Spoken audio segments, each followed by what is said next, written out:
Bonjour à tous, je suis Bérangère Delaby, chargée d'affaires au sein du pôle Euramatérials, mais également chef du fil du projet MDTEX. Au sein de ce projet, je ne suis pas toute seule, je suis accompagnée de mes partenaires. Donc vous avez Pierre-Yves Delaval de Eurasanté. Bonjour, je suis donc chez Eurasanté, chargé de valorisation de la recherche et dans le projet MDTEX depuis maintenant 2 ans. Merci Pierre-Yves. Il y a également Sandrine Bayard. Bonjour tout le monde, goedemorgen iedereen. Je suis Sandrine Bayard, je travaille à la CULAC, de campus op Kortrijk.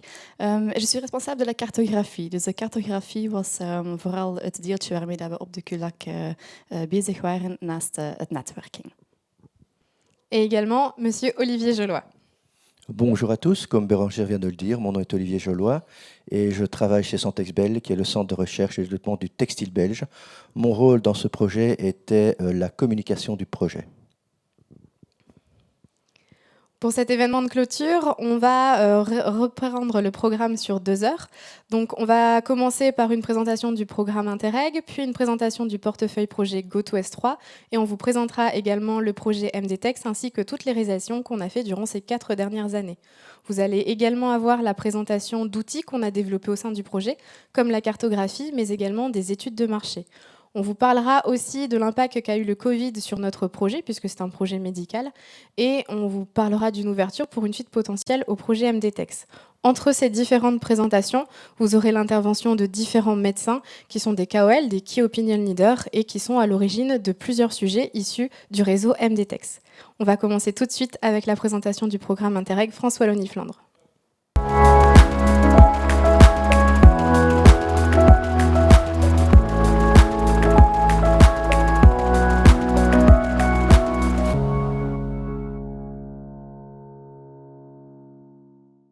Interreg France Wallonie-Vlaanderen est un programme de coopération transfrontalière. Il soutient, finance et encadre le développement de projets mis en place par des partenaires de part et d'autre de la frontière franco-belge. Cofinancés par l'Union européenne, ces projets participent à la cohésion économique et sociale du territoire transfrontalier. Le premier axe entend soutenir la collaboration transfrontalière en recherche et innovation, notamment en matière d'agriculture. Pour réduire l'impact environnemental, des agriculteurs collaborent avec des chercheurs pour concevoir des biopesticides non polluants. Avec le deuxième axe, c'est la compétitivité des entreprises de la zone transfrontalière qui est en jeu. Un accompagnement personnalisé est ainsi proposé aux PME qui ont une activité de production. Elles sont sensibilisées à des technologies innovantes et aux modes d'organisation de l'industrie du futur. Le troisième axe vise à mettre en valeur le patrimoine et les ressources naturelles, mais également à mieux gérer le territoire transfrontalier.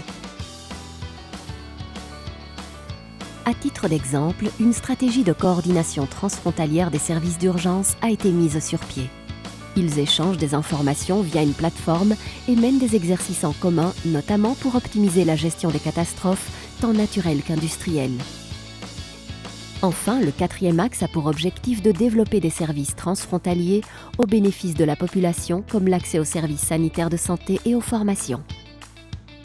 Ainsi, l'un des projets informe et accompagne des demandeurs d'emploi pour leur permettre de trouver un travail de l'autre côté de la frontière. Autant d'initiatives soutenues par l'Union européenne à travers notre programme et qui améliorent le quotidien de nos populations. Vous voulez en savoir davantage? Découvrez tous les projets sur notre site.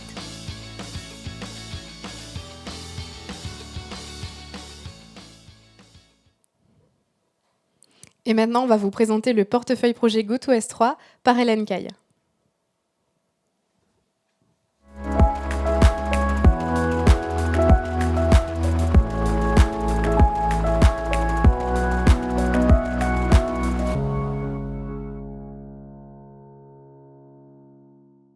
Bonjour à toutes et tous.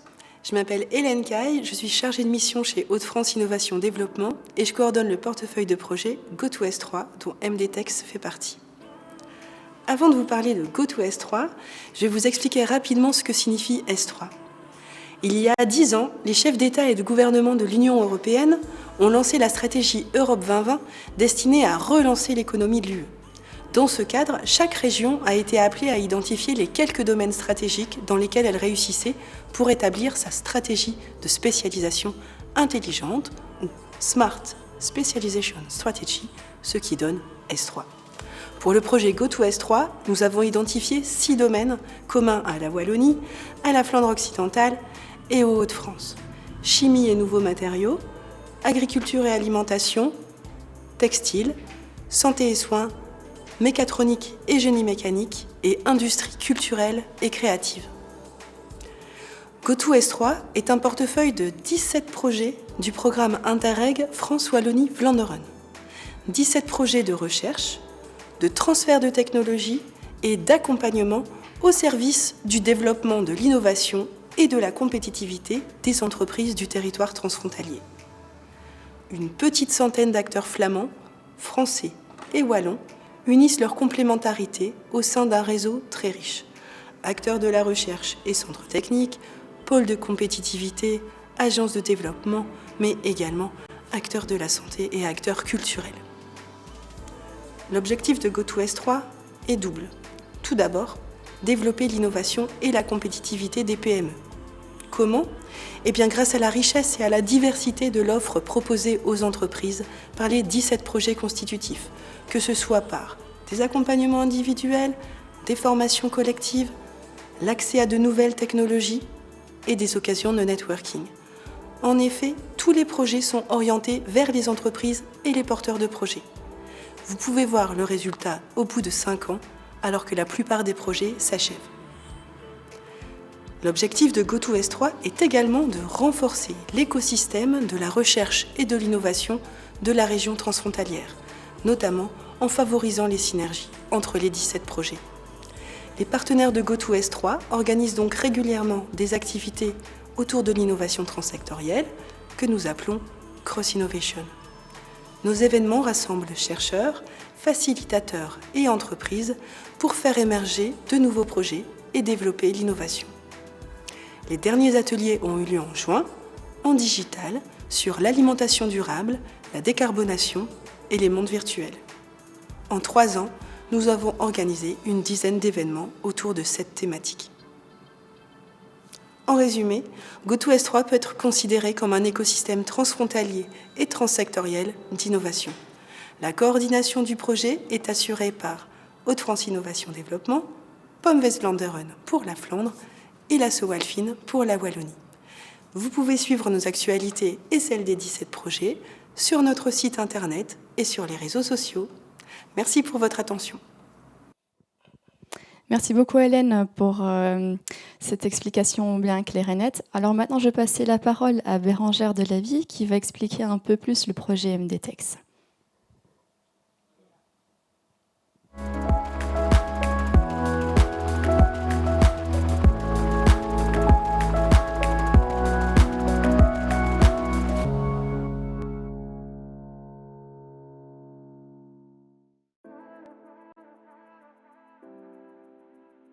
La région transfrontalière Hauts-de-France, Wallonie et Flandre est la première région transfrontalière européenne dans la production de textiles à usage technique.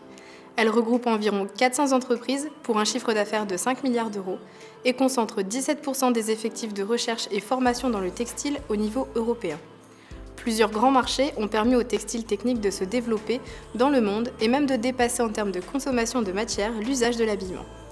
Il s'agit principalement du transport, de la construction, du médical, des sports et loisirs et enfin de l'industrie. Le marché du médical est l'un des plus porteurs car il représente 20% en volume et en valeur de la consommation mondiale des textiles techniques. Par exemple, dans la région Hauts-de-France, le secteur de la santé pèse 1062 entreprises pour 11,9 milliards d'euros de chiffre d'affaires. Pour la Wallonie, il représente 48 000 emplois avec une croissance de 14% par an. Et pour la Flandre, il représente 146 entreprises pour 13 000 emplois. Les textiles techniques à usage médical figurent parmi les domaines d'application les plus dynamiques, avec des taux de croissance supérieurs à la moyenne, avec des niveaux d'investissement en recherche et développement et innovation plus importants. Les innovations prévues à moyen terme sont nombreuses à mettre en perspective des ruptures technologiques. Ceci fait du segment médical un des principaux segments à atout et fort attrait pour les productions de textiles techniques. Le principal frein au développement reste le manque de communication entre le monde médical, clinique, recherche et industrie, et le monde textile, recherche et industrie. L'innovation dans ce domaine fait souvent appel à de la fertilisation croisée, que l'on doit structurer pour la faire fructifier.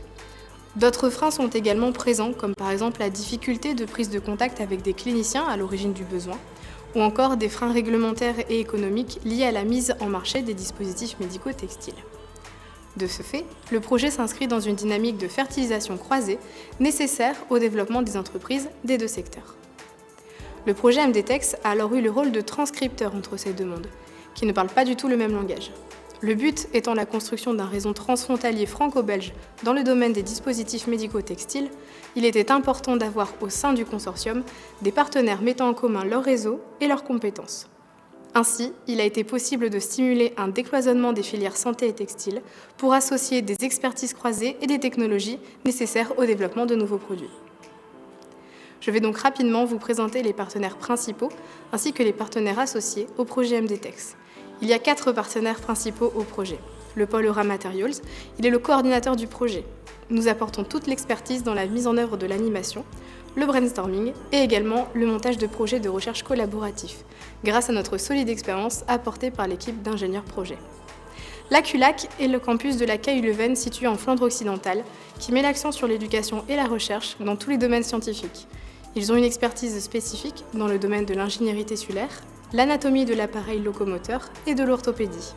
En outre, il existe une forte collaboration avec les cliniciens et les fournisseurs de soins de santé. Au sein de MDTEX, la CULAC apporte ses connaissances dans le domaine médical, son expertise technique ainsi que son réseau auprès de cliniciens belges.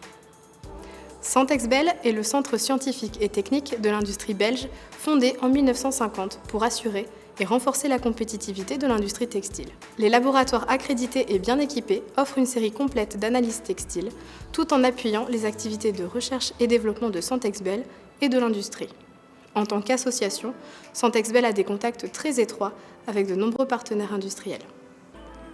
Et enfin, Eurasanté est l'agence de développement économique régionale spécialisée en santé et sciences du vivant dans le Nord-Pas-de-Calais. Elle propose, à destination des entreprises et structures de recherche, mais également les porteurs de projets en région, des services d'accompagnement dans les domaines financiers, marketing, intelligence économique et stratégique, affaires réglementaires et transfert de technologie. De par son activité et sa situation géographique, elle est en contact avec de nombreux cliniciens du CHRU de Lille. Nous avons ensuite 3 partenaires associés au projet. Le CHRU de Lille est le premier hôpital de France et dispose aujourd'hui de cliniciens renommés dans leur spécialité. Avoir le CHRU de Lille comme partenaire associé, c'est avoir un accès privilégié aux donneurs d'ordre du monde médical que sont les chirurgiens et les praticiens. La Z Groningue est un hôpital qui dépasse les frontières régionales et collabore avec un réseau de professionnels de la santé. Outre sa mission première de diagnostic et de traitement, l'hôpital développe également une fonction éducative et informative au sein des services suprarégionaux de santé publique.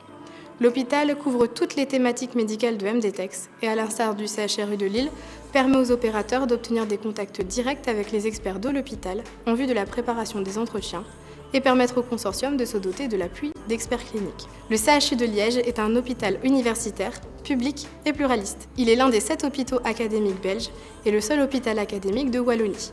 Tout comme le CHRU de Lille et de l'AZ Groningue, il participera également à l'animation du projet en mettant en relation les opérateurs avec les experts médicaux du CHU de Liège. Notre réseau a donc agi comme facilitateur de l'innovation et comme accélérateur du transfert de technologies vers l'industrie. Au travers de MDTEX, nous avons soutenu les synergies et les coopérations sur le territoire transfrontalier autour des 6 thématiques porteuses. Les implants, la filtration biologique, la médecine régénérative, la médecine thérapeutique, le monitoring et la compression et la contention. Notre objectif étant de faciliter l'innovation, nous l'avons alors divisé en 3 sous-parties. L'identification des acteurs clés et de leurs besoins, la mise en relation entre acteurs complémentaires pour favoriser les nouvelles idées de projets, et enfin être le support de ces projets pour catalyser leur réalisation. Le réseau MDTEX a encouragé l'émergence de projets et produits textiles santé en offrant à leurs porteurs des infrastructures pour se rencontrer, compléter des consortiums, collaborer et créer de nouvelles opportunités. Depuis le lancement du projet en avril 2017, nous avons rencontré 16 professionnels de santé qui nous ont fait part de leurs problématiques importantes dans leur domaine. Nous avons participé et organisé 19 manifestations autour du projet MDTEX, ayant rassemblé 178 participants. Le projet Interreg MDTEX a permis de financer 2 études de marché qui sont disponibles pour chaque personne qui en fait la demande sur le site internet du projet. Nous avons pu organiser 4 visites de laboratoires et d'entreprises à travers la région Interreg avant que le Covid n'arrive. Nous avons pu réaliser 40 mises en relation transfrontalières grâce à nos ateliers de brainstorming. La base de données est constituée de 809 entrées actuellement, et si vous êtes intéressé pour y figurer à votre tour, nous pourrons toujours vous y ajouter. Enfin, tous ces échanges ont permis d'accompagner le développement de 3 projets, et nous en avons une dizaine d'autres en cours d'émergence. Toutes nos actions ont essentiellement porté sur la mise en place d'un cadre d'open innovation, au sein duquel tous les acteurs ont pu détecter les expertises et appels à projets adéquats. Aujourd'hui, les membres du consortium vont alors vous présenter la cartographie des acteurs mis en place au sein du projet MDTEX. Vous découvrirez comment elle a été développée, où vous pourrez la trouver et surtout comment vous pourrez l'utiliser par Sandrine Bayard de la CULAC. Nous vous présenterons 2 études de marché réalisées au sein du projet MDTEX. La première vous sera présentée par Pierre-Yves Delaval d'Eurasanté et portera sur les techniques polymères appliquées à la délivrance d'actifs thérapeutiques et l'identification des domaines applicatifs prioritaires. La seconde vous sera présentée par le cabinet Erdine et portera sur les nouvelles techniques de diffusion des médicaments au sein des textiles médicaux. Évidemment, nous aborderons la crise sanitaire mondiale qui nous a frappés de plein fouet et a fortement impacté le déroulé et l'organisation du projet MDTEX. Stéphane Vérin d'Euramaterials reviendra sur les actions transfrontalières mises en place par Syntexbel et Euramaterials dès les premiers mois de la crise sanitaire. Enfin, nous terminerons sur l'avenir du projet MDTEX et de ses collaborations futures avec Olivier Jollois de Syntexbel, avant de vous laisser la parole pour nous poser toutes vos questions. Je vous le rappelle, n'oubliez pas d'utiliser le chat si vous avez des questions. Bon, je vais éviter de me remercier, ça fait un petit peu mégalo, mais du coup, je vais passer la parole à Sandrine Bayard qui va vous présenter la cartographie. En attendant, n'hésitez pas à vous rendre dans le chat, on vous a mis un lien pour un formulaire de satisfaction, il faudra le remplir vers la fin de notre événement.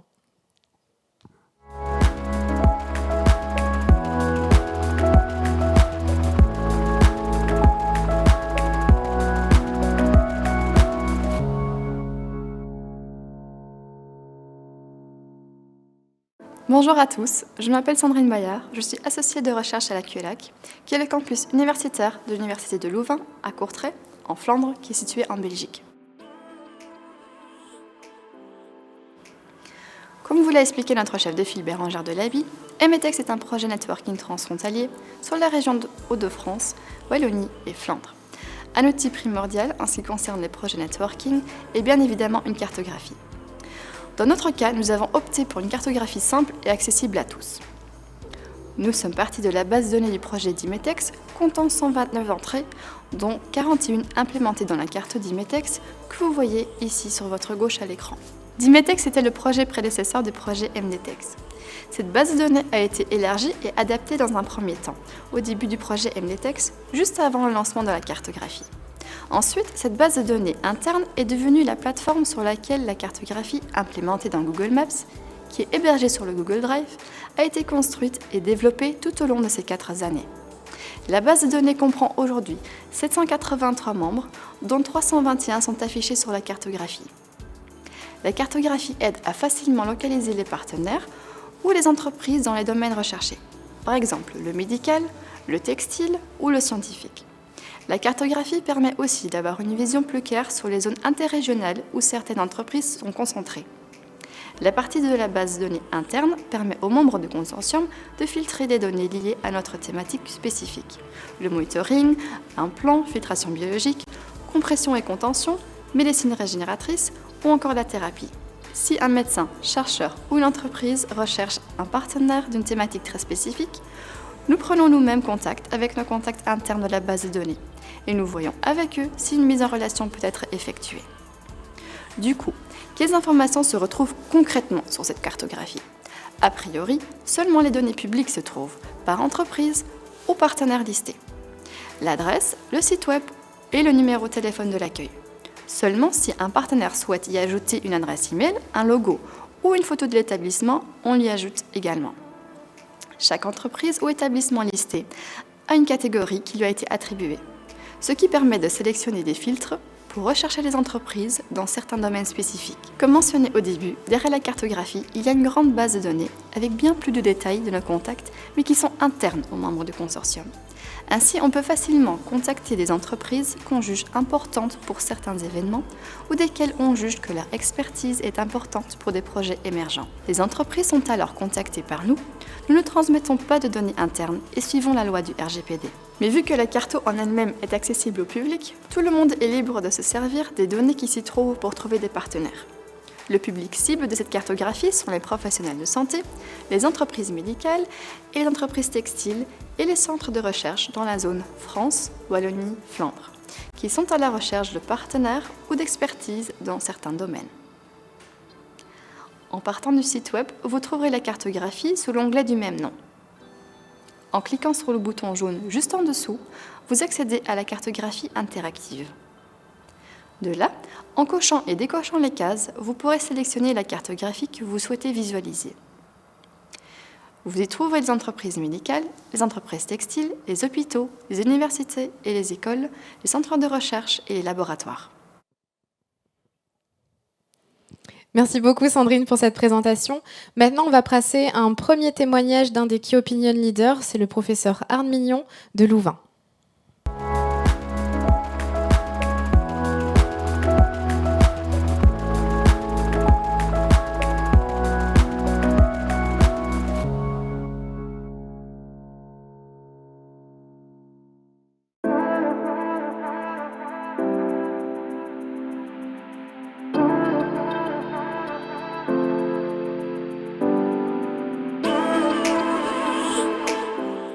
Goedemorgen, ik ben professor Arne Mignon. Ik ben docent aan de KU Leuven en mijn onderzoek werkt rond het maken van slimme biomaterialen, op polymeren gebaseerd, die eigenlijk gebruikt worden voor verschillende biomedische toepassingen. Eén daarvan is rond het creëren van wondverbanden voor brandwonden en voor diabeteswonden. Een andere piste is eigenlijk rond het maken van tubulaire structuren die eigenlijk gebruikt worden voor peesherstel. Dat in het kader van het MDTeX-verhaal eigenlijk ook opgestart is.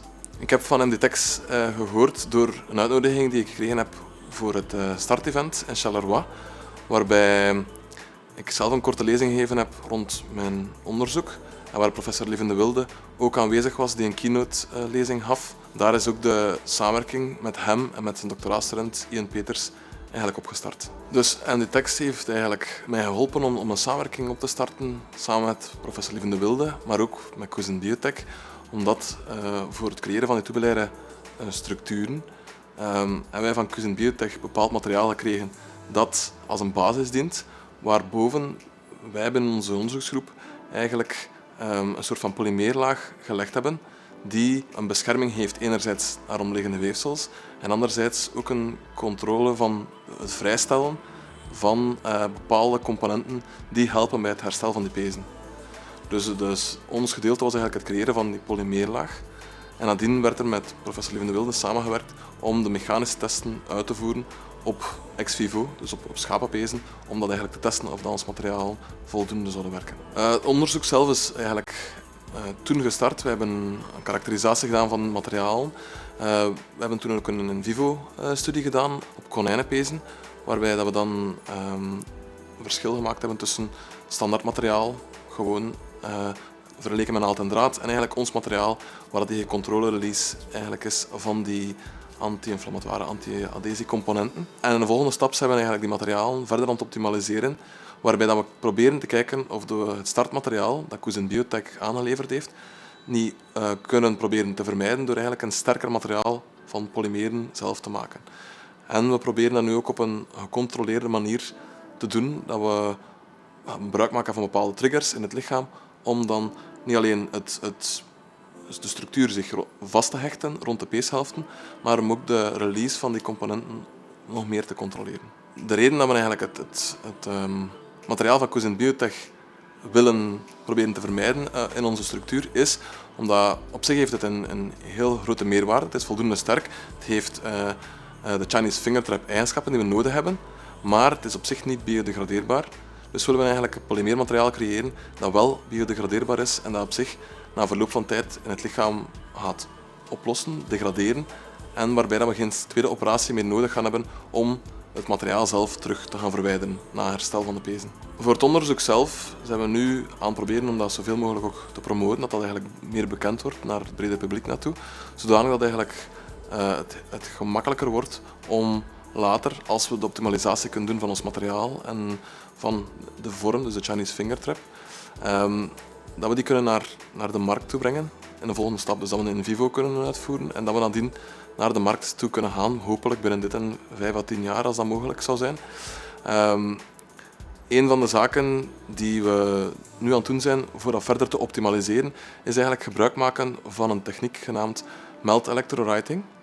Dat is een techniek waarbij we kunnen heel gecontroleerd een design van onze structuur, van onze tubulaire structuur maken. Dus we kunnen daar eigenlijk die Chinese fingertrap zodanig eigenlijk zelf maken, dat eigenlijk die onderste laag die Quiescent Biotech ons aanleverde, niet meer op zich nodig zou hoeven te zijn. Nu natuurlijk, die optimalisatie is ook deels het verder optimaliseren van die controle van het vrijstellen van die componenten. Dus dat kan door middel van temperatuur zijn, maar dat kan ook door enzymen en dergelijke zijn, dat we die triggers proberen te krijgen. En het doel is natuurlijk dat het onderzoek zelf verder verloopt. En een van de stappen die we ook daarvoor ondernomen hebben, was om het onderzoek naar het breder publiek te brengen. Dat is Falling Walls Lab, noemt dat. Waarbij dat we in 3 minuten tijd het onderzoek presenteren naar het breed publiek naartoe, op een zo attractief mogelijke manier. In het kader van het onderzoek, samen met professor Leven de Wilde, worden er nu ook nieuwe projecten eigenlijk nog steeds uitgeschreven, waarbij dat we een intern KU Leuven project ingediend hebben, samen met hem en nog een andere partner, om terug die samenwerking eigenlijk te behouden, die eigenlijk heel interessant is. Want het is niet alleen interessant om te weten welke materialen er gemaakt worden, maar een schouderchirurg in een consortium hebben is interessant om naar de toepassing zelf te kunnen werken. Dus het is een interessante samenwerking die opgestart is dankzij MDTex, maar ik hoop die ook nog voor de komende jaren te kunnen behouden binnen het onderzoek. Het feit dat we naar het breed publiek willen brengen is ook om ervoor te zorgen dat we niet alleen ons materialen zelf gemaakt krijgen, maar dat we die ook kunnen later in de volgende fase testen. Dat we bijvoorbeeld testen uitvoeren om te zien of ons materiaal anti-adhesief, anti-inflammatoire is, zodat die componenten vrijgesteld kunnen worden op een meetbare manier. En dat we dan ook in vivo testen later kunnen doen om onze structuur, om onze component eigenlijk aan te tonen dat dat eigenlijk werkt en dat we die later ook naar de markt toe kunnen brengen. Dus het is belangrijk dat er uiteraard niet alleen een construct gemaakt wordt, maar dat het ook later getest wordt. Dus sowieso is dat iets niet dat zelf volledig van start tot einde kan gedaan worden. Er zijn altijd samenwerkingen nodig om zoiets te verwezenlijken. Naast het verhaal van de pezen werken we ook rond allerlei andere topics. Het idee is eigenlijk om die slimme polymeermaterialen te gaan gebruiken voor biomedische toepassingen. En een van de grote luiken waar we nu op bezig zijn, is eigenlijk het maken van die materialen voor wondverbanden. Enerzijds voor brandwondes, waarbij dat we wondverbanden maken die een soort van verklikkersysteem hebben. Dus die bevatten eigenlijk nanopartikels die openbreken als onze wonde begint te infecteren. Die laten een bepaalde kleurstof vrij, die eigenlijk je wondverband verkleurt en op die manier aangeeft: oké, onze wonde begint te infecteren, dus we moeten zo snel mogelijk antimicrobieel werken.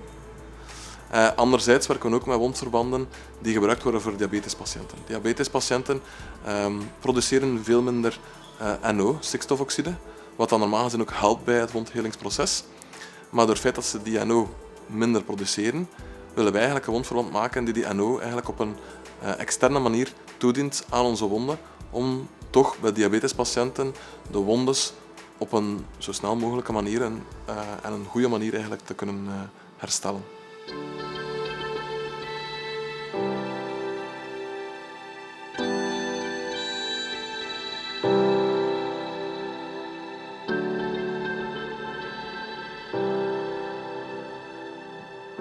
Dank u wel, professor Mignon, voor deze zeer interessante talk. Voor de mensen uit het publiek, als er vragen zijn, aarzel niet om gebruik te maken van onze chat. We kregen ook al 2 vragen binnen via mail, dus die zijn ondertussen ook al op het scherm verschenen. En dan voor de volgende talk eigenlijk gaan we verder naar mijn collega Pierre-Yves en die gaat u wat meer vertellen over een marktstudie die we hebben gedaan aan het begin van het project. Donc Pierre-Yves, je vais te passer la parole pour présenter notre première étude de marché.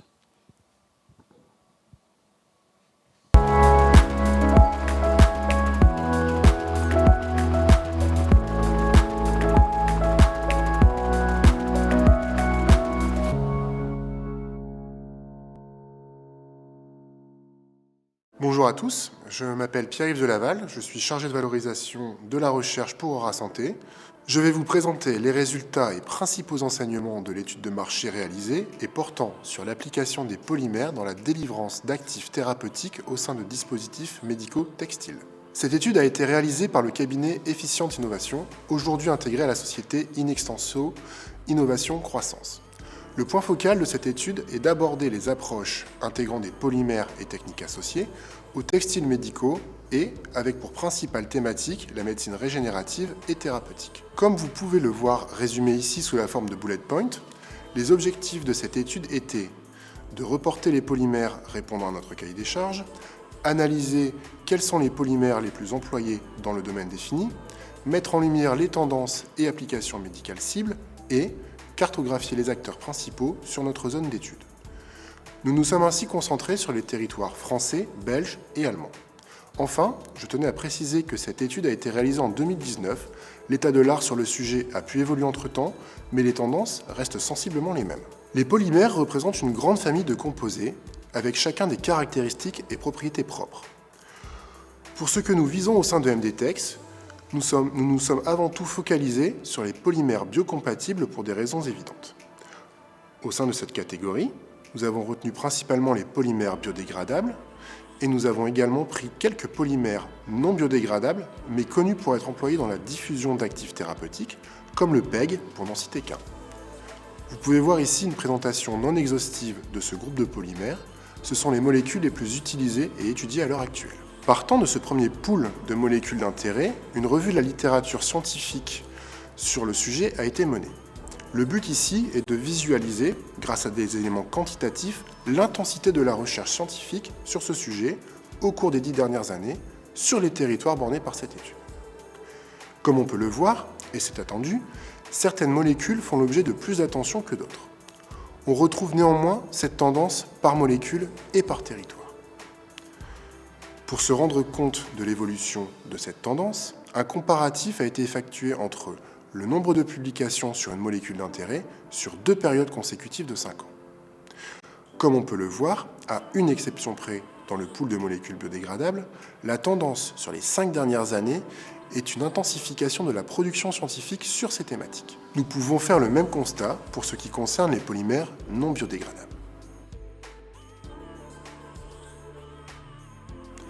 À retenir de cette première analyse des tendances scientifiques sur notre sujet d'intérêt et sur les territoires concernés, c'est une intensification des études sur ce type de polymères et d'applications.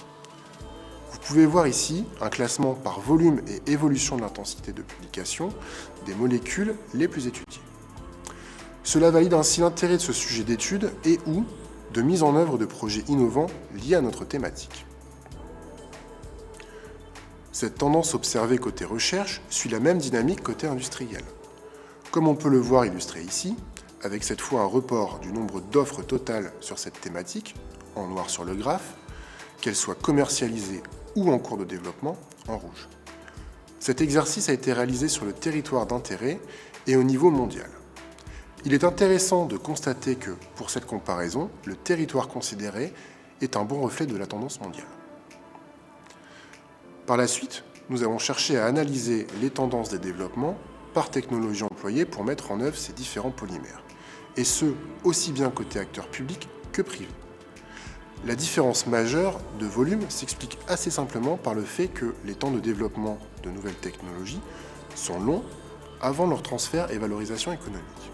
Il faut donc regarder ces données en ayant en tête que les niveaux de maturité technologique n'y sont pas reportés. L'idée ici étant principalement de voir les tendances actuelles. Tendances très nettement axées vers les technologies micro et nano. Cet exercice de classification a été mené, comme vous pouvez le constater ici, par technologie en regard des polymères employés. On retrouve, tout polymère confondu, la même tendance que les données analysées uniquement via le prisme des technologies. Ce qui montre que le développement des approches micro et nano ne sont pas liés, pour le moment, à l'utilisation d'un polymère préférentiellement à un autre, parmi les plus utilisés. Fait intéressant, le polymère le plus tendance aujourd'hui est le chitosan, obtenu à partir de la dégradation de la chitine, le constituant principal des exosquelettes des arthropodes tels que la crevette. il est intéressant de regarder comment se segmentent les champs d'application des polymères dans nos domaines d'intérêt.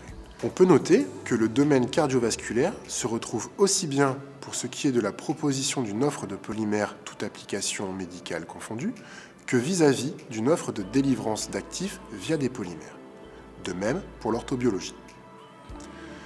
Si on regarde maintenant le domaine de la médecine régénérative, un des 6 piliers du projet MDTex, il est intéressant de noter que l'on retrouve majoritairement de la gélatine et de la cellulose comme objet d'étude adressant des applications en médecine régénérative. Et que, pour ce qui est des applications développées par des sociétés, il s'agit du collagène en majorité. 3 molécules que l'on peut qualifier de biosourçables et que l'on retrouve dans de nombreux organismes vivants. Pour terminer sur la présentation de ce travail, nous vous partageons une représentation sous forme de cartographie des principaux acteurs de la thématique ici présentés sur notre territoire d'étude. Vous voyez ici des données pour la France. À noter que les acteurs identifiés sur la région Interreg France-Wallonie-Flandre ont été intégrés à la cartographie présentée par Sandrine. Il en va de même pour les acteurs belges que vous retrouvez sur la présente slide. Enfin, les résultats collectés sur le dernier territoire concerné, à savoir l'Allemagne.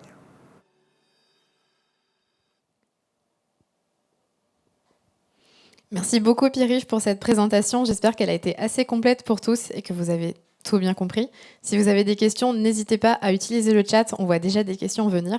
On les répondra tout à la fin. Maintenant, on va passer à un autre témoignage. Donc, ça va être le professeur Valois du CHU d'Amiens-Picardie.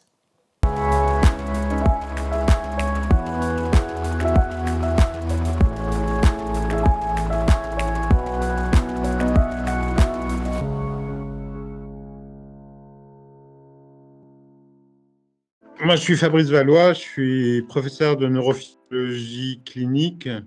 Avant, c'était aussi médecine expérimentale. Je suis chef de service des explorations fonctionnelles du système nerveux pédiatrique au CHU d'Amiens et je suis directeur de l'unité INSERM U1105, qui est le groupe de recherche sur l'analyse multimodale de la fonction cérébrale et qui a pour vocation à développer des outils pour l'analyse du fonctionnement cérébral chez les nouveau-nés et chez l'enfant. Donc des outils comme l'électroencéphalogramme, comme la magnétoencéphalographie, comme la spectroscopie proche infrarouge, pour développer des outils qui permettent de faire de l'imagerie fonctionnelle au lit de nez des prématurés, essentiellement. Comment vous avez entendu parler du projet MDTex ? En fait, il vient du projet Uptex pour moi. Mais au départ, ça fait bien 10 ans, on a sollicité Uptex pour faire des casques en tissu pour enregistrer l'activité cérébrale des nouveau-nés, faire des espèces de casques intelligents. Là, par Uptex, c'est développé sur MedTex avec une mise en contact, notamment avec Synthexpel pour tout ce qui pouvait être tissu intelligent. Comment est-ce que vous avez pu interagir avec le projet ? Oui, on a parlé des ateliers, c'était en 2018, sur lesquels on devait définir quelles étaient la fonctionnalité, les produits qu'on voulait développer. Et puis après, il y a eu des réunions qui sont mises en place avec Synthexbel, avec aussi Tourcoing, pour essayer de mieux conceptualiser ces outils et d'essayer d'arriver à un démonstrateur. Il y a eu un démonstrateur qui a été fait, c'est-à-dire en fait du tissu avec des électrodes insérées dedans, et qu'on a pu tester et qui était effectivement fonctionnellement qui était de qualité. Est-ce que vous pouvez nous dire ce que MDTex a pu vous apporter de façon concrète, comme les collaborations, ou la prise d'informations, la mise en relation ? Non, c'était surtout la mise en relation et puis de rentrer dans l'environnement du tissu intelligent. Nous, on a l'idée en fait en médecine de dire voilà, on a un cahier des charges, il nous faut ci, il nous faut ça, mais on n'a aucune idée des capacités du milieu industriel du Nord, y compris la Belgique, à répondre à ce genre de soucis. On avait travaillé avant avec une autre société qui est la société Malter à côté d'Amiens, donc on avait un petit peu l'habitude de savoir ce que c'était qu'un peu le tissage, le tricotage. Donc on partait pas en bredouille complètement nul, mais on part vraiment de bas niveau. Donc du coup, la grosse problématique, c'est d'avoir un langage qui puisse être compris des deux. Donc voilà, donc on a fait plusieurs réunions. On est allé à Roubaix aussi, on est allé à Tourcoing, on est allé à la réunion faite par Medfix, et de faire en sorte que tout ça essaie de s'organiser un petit peu. Au départ, c'était un petit peu disparate. Il fallait rencontrer les gens. Puis bon, malheureusement, il y a lui qui est arrivé là-dessus, donc ce qui fait que ça s'est un peu raplati, on va dire. Mais globalement, maintenant, on sait à qui on a notre carnet d'adresses. On a construit un carnet d'adresses et donc il faut redémarrer, il faut relancer ça. C'est vrai qu'on a eu un petit peu de mal à le faire, mais la problématique, elle reste là de toute manière. Donc du coup, elle n'a pas été remplacée par d'autres solutions depuis 2019. Donc voilà. Et est-ce que vous pouvez nous expliquer un petit peu ce que vous avez développé comme projet Mais en fait, de où on vient, enfin, surtout, qu'est-ce qu'on veut faire, quoi, en fait, avec ça. Notre idée, c'est de faire un casque EEG. Donc, pour l'EEG, c'est électroencéphalographie, c'est l'enregistrement de l'activité électrique du cerveau au moyen d'électrodes. C'est complètement non invasif. Et on fait ça avec un certain nombre d'électrodes qu'on dispose sur la tête des enfants. Et notre idée, c'est de faire ça en tissu, dans un tissu intelligent, lavable, réutilisable, et que les électrodes soient insérées dans le tissu, qu'elles puissent être éventuellement, ça peut être du tissu tricoté électrode, ça peut être avec des renflements, enfin il y a un certain nombre de caractéristiques qui sont nécessaires pour répondre au cahier des charges, et notamment une notion d'élasticité aussi, qui est compliquée. Parce que l'élasticité du tissu, on sait le faire. L'élasticité des fibres optiques ou l'élasticité des câbles électriques, c'est nettement plus compliqué. Et donc, savoir si on imprime le tissu, comment on fait, etc. Donc, il y a des solutions qui avaient été envisagées avec différents types de tissus intelligents. On a pu les tester et puis c'était prometteur. Donc oui, il faut continuer, il faut redémarrer les choses. Donc comment? Alors est-ce qu'il faut faire un projet national, style ANR ou un projet européen transfrontalier pour essayer de développer ça? Ça, c'est à voir, mais en tout cas, il faut le faire parce qu'il n'y a personne qui développe ce genre de choses. Donc, et nous, on est dans une situation où on a besoin de ça. Le faire en basse résolution pour la routine, pour le quotidien, pour développer un outil qui soit utilisé un petit peu partout. Il faut que ce soit pratique, il faut que ça se mette en place, il ne faut pas qu'il y ait de zone de pression, il y a beaucoup de choses comme ça. Et puis, on peut en faire un objet qui soit un objet pour le G haute résolution, c'est-à-dire dans lequel on met 64, 128, 250, 350 électrodes. C'est-à-dire chaque point du maillage est une électrode. Et à ce moment-là, on arrive à faire de l'imagerie électrique fonctionnelle. On peut coupler ça avec de l'imagerie optique aussi. On peut mettre des fibres optiques, des fibres électriques. Donc on peut faire beaucoup de choses et il y a une plasticité. Il y a des possibilités par le tissu que nous, on n'envisageait pas. Et est-ce que vous pouvez nous dire actuellement à quel stade vous en êtes arrivé dans ce projet? On est arrivé au démonstrateur, c'est-à-dire d'avoir quelques exemples, quelques échantillons sur lesquels on a pu tester la capacité de transmettre le courant, la conductivité, si la conductivité était bonne. Et voilà, donc on en est un petit peu là. On a un petit peu été planté par le Covid, donc voilà, mais il faut redémarrer. Et actuellement, vous avez besoin de quoi concrètement pour redémarrer? De collaboration, de moyens Nous, de bras, parce qu'il nous faut soit des ingénieurs, soit des postdocs ou des étudiants en thèse ingénieurs. Et puis après, il faut que de l'autre côté, du côté industriel, il y ait aussi des moyens qui soient mis. Alors, c'est pas des moyens, je sais pas s'ils ont besoin de moyens techniques, mais plutôt de moyens humains en recherche pour faire une espèce de collaboration, en partenariat public-privé pour essayer de développer quelque chose, quoi. Et est-ce que vous pourriez envisager de recollaborer avec un projet Interreg dans le futur pour ce type de projet? Ah oui, parce que ce que je disais, c'est notre problématique, elle a pas bougé, quoi. Il y a pas et on a toujours besoin de ça. Alors, il y a des outils qui se développent chez les uns, chez les autres, mais pour l'instant, ce qui est malheureux, en fait, c'est on aurait pu aller presque jusqu'à envisager l'écriture d'un brevet ou quelque chose comme ça, déposer ça. Je pense qu'on n'en était pas très très loin, mais voilà, il aurait fallu 6 mois ou 1 an de plus pour faire ça. Au moins sur le principe, sur le concept. Maintenant, sur la réalisation d'un produit fini industrialisable, ça c'est plus long. Du coup, les objectifs pour le futur, vous les avez évoqués. Est-ce que vous voulez ajouter quelque chose d'autre sur ça ou sur globalement le projet en lui-même? Non. Nous, notre projet, je crois qu'il s'intègre très bien dans le projet. Ça, c'est un Interreg. Et on est tout à fait partant si jamais il y a quelque chose qui se monte pour faire les petites mains scientifiques sur donner des idées et puis s'amuser, en fait. Parce que le principe, c'est quand même aussi de s'amuser dans la vie. Merci beaucoup, Monsieur Valois, pour avoir fait votre présentation. Si vous avez des questions pour le professeur Valois, n'hésitez pas à utiliser le chat, il est à votre disposition. Même si le professeur Valois n'est pas forcément disponible en ligne avec nous, nous lui transmettrons les questions et on vous transmettra les réponses plus tard par mail. On va passer à la seconde étude de marché qui a été réalisée par Paul Walter et Cathy Séjourné par le cabinet Erdine.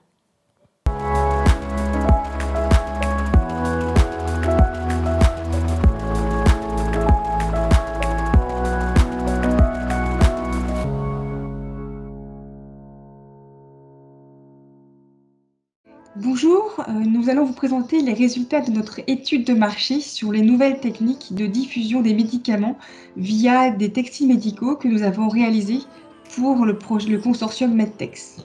Les objectifs de la mission étaient doubles. D'une part, apporter une vision marché et technique des nouvelles technologies qui sont utilisées dans la délivrance de médicaments par des textiles médicaux. Et d'autre part, collecter des retours des acteurs de la région Interreg pour avoir leur intérêt sur cette thématique des textiles délivrant des médicaments et sur leur intérêt pour rejoindre le consortium Medtex. La mission s'est réalisée en deux grandes parties.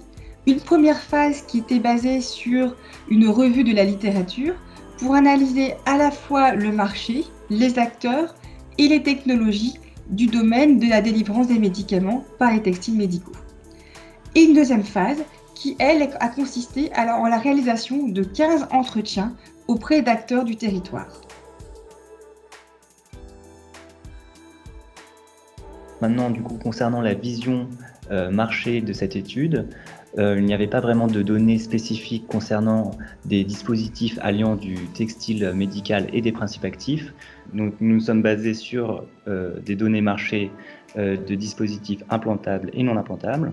Donc ces données surestiment le marché potentiel des dispositifs médicaux alliant du textile et des principes actifs. Nous sommes basés donc sur des données également concernant des dispositifs médicaux combinés, associés à un principe actif. Donc ces dispositifs médicaux sont par exemple des stents actifs, des pansements, des patchs transdermiques. Donc il n'y avait pas vraiment de données marché concernant ce marché spécifique. Donc nous nous sommes basés sur des estimations de 5% du marché des dispositifs médicaux combinés, ce qui représente moins de 500 millions de dollars actuellement. Donc cette estimation de 5%, elle se base notamment sur des produits qui sont actuellement en cours de développement et sur donc l'augmentation de cette part à l'horizon 5-10 ans. Et les innovations actuellement présentes sur le marché ne sont pas vraiment des innovations disruptives, mais plutôt des innovations incrémentales. Concernant les points, les drivers de ce marché, donc notamment il y a une augmentation de la part de population de personnes âgées, également une augmentation du revenu par habitant dans les pays en voie de développement, et également un désir des industriels pharmaceutiques de vouloir étendre certains brevets, et donc associer un principe actif est tout à fait pertinent dans ce cas-là. Et concernant les obstacles de ce développement, on constate qu'il y a notamment une barrière réglementaire et des normes réglementaires qui sont de plus en plus strictes, et également des compétences qui sont nécessaires et un support financier conséquent plus important.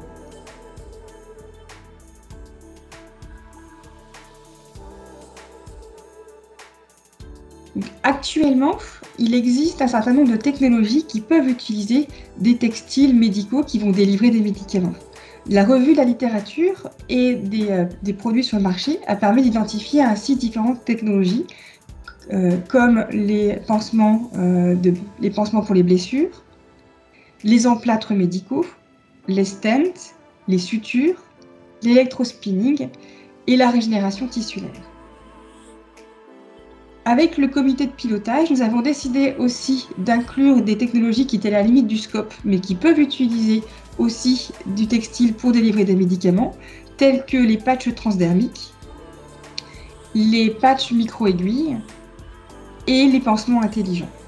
Donc, concernant notre étude de marché, nous sommes concentrés également sur les technologies qui étaient disponibles et celles qui seraient pertinentes à explorer. Donc nous avons identifié notamment des technologies qui étaient actuellement sur le marché et en cours de développement, notamment également leur domaine d'application thérapeutique, l'utilisation, la part de textiles présente dans ces dispositifs et également l'utilisation de principes actifs avec ces dispositifs. Donc par exemple, concernant l'utilisation de textiles, notamment si elle était significative ou limitée, et concernant les principes actifs, si il y avait une grande variété de principes actifs qui pouvaient être utilisés avec ces dispositifs. Nous avons également analysé les publications et les brevets concernant ces différentes technologies pour notamment avoir un aperçu de la tendance dans les prochaines années concernant l'engouement pour ces technologies et également l'engouement au niveau de la recherche. Donc voilà, nous avons pu constater à partir des publications et des analyses de brevets que, par exemple, la régénération tissulaire occupait une grande partie des recherches actuelles. Concernant les acteurs présents sur la région Interreg, donc nous avons analysé les acteurs qui étaient présents sur la région Interreg et également les acteurs présents au niveau mondial. Et nous avons différencié également les technologies en cours de développement, les technologies sur le marché et des acteurs également présentant des compétences transférables pour des développements futurs alliant textile médical et principes actifs. Concernant par exemple les stands actifs, nous constatons sur la région Interreg qu'il y a peu d'acteurs présentant des technologies en cours de développement ou de technologies présentes sur le marché, mais on constate 2 acteurs qui pourraient potentiellement être intéressés par ce type de développement pour des projets à venir sur la région Interreg. Concernant les acteurs présents sur la région présentant des technologies en cours de développement, donc on constate qu'il y a par exemple l'électrospinning, les sutures imprégnées de principes actifs, la régénération tissulaire, et également les pansements intelligents et les patchs micro-aiguilles. Donc pareil, nous avons analysé de façon similaire les acteurs qui développaient des technologies sur la région Interreg et dans le monde, et les acteurs présentant des compétences qui pourraient être intéressés par des projets combinant du coup principes actifs et textile médical.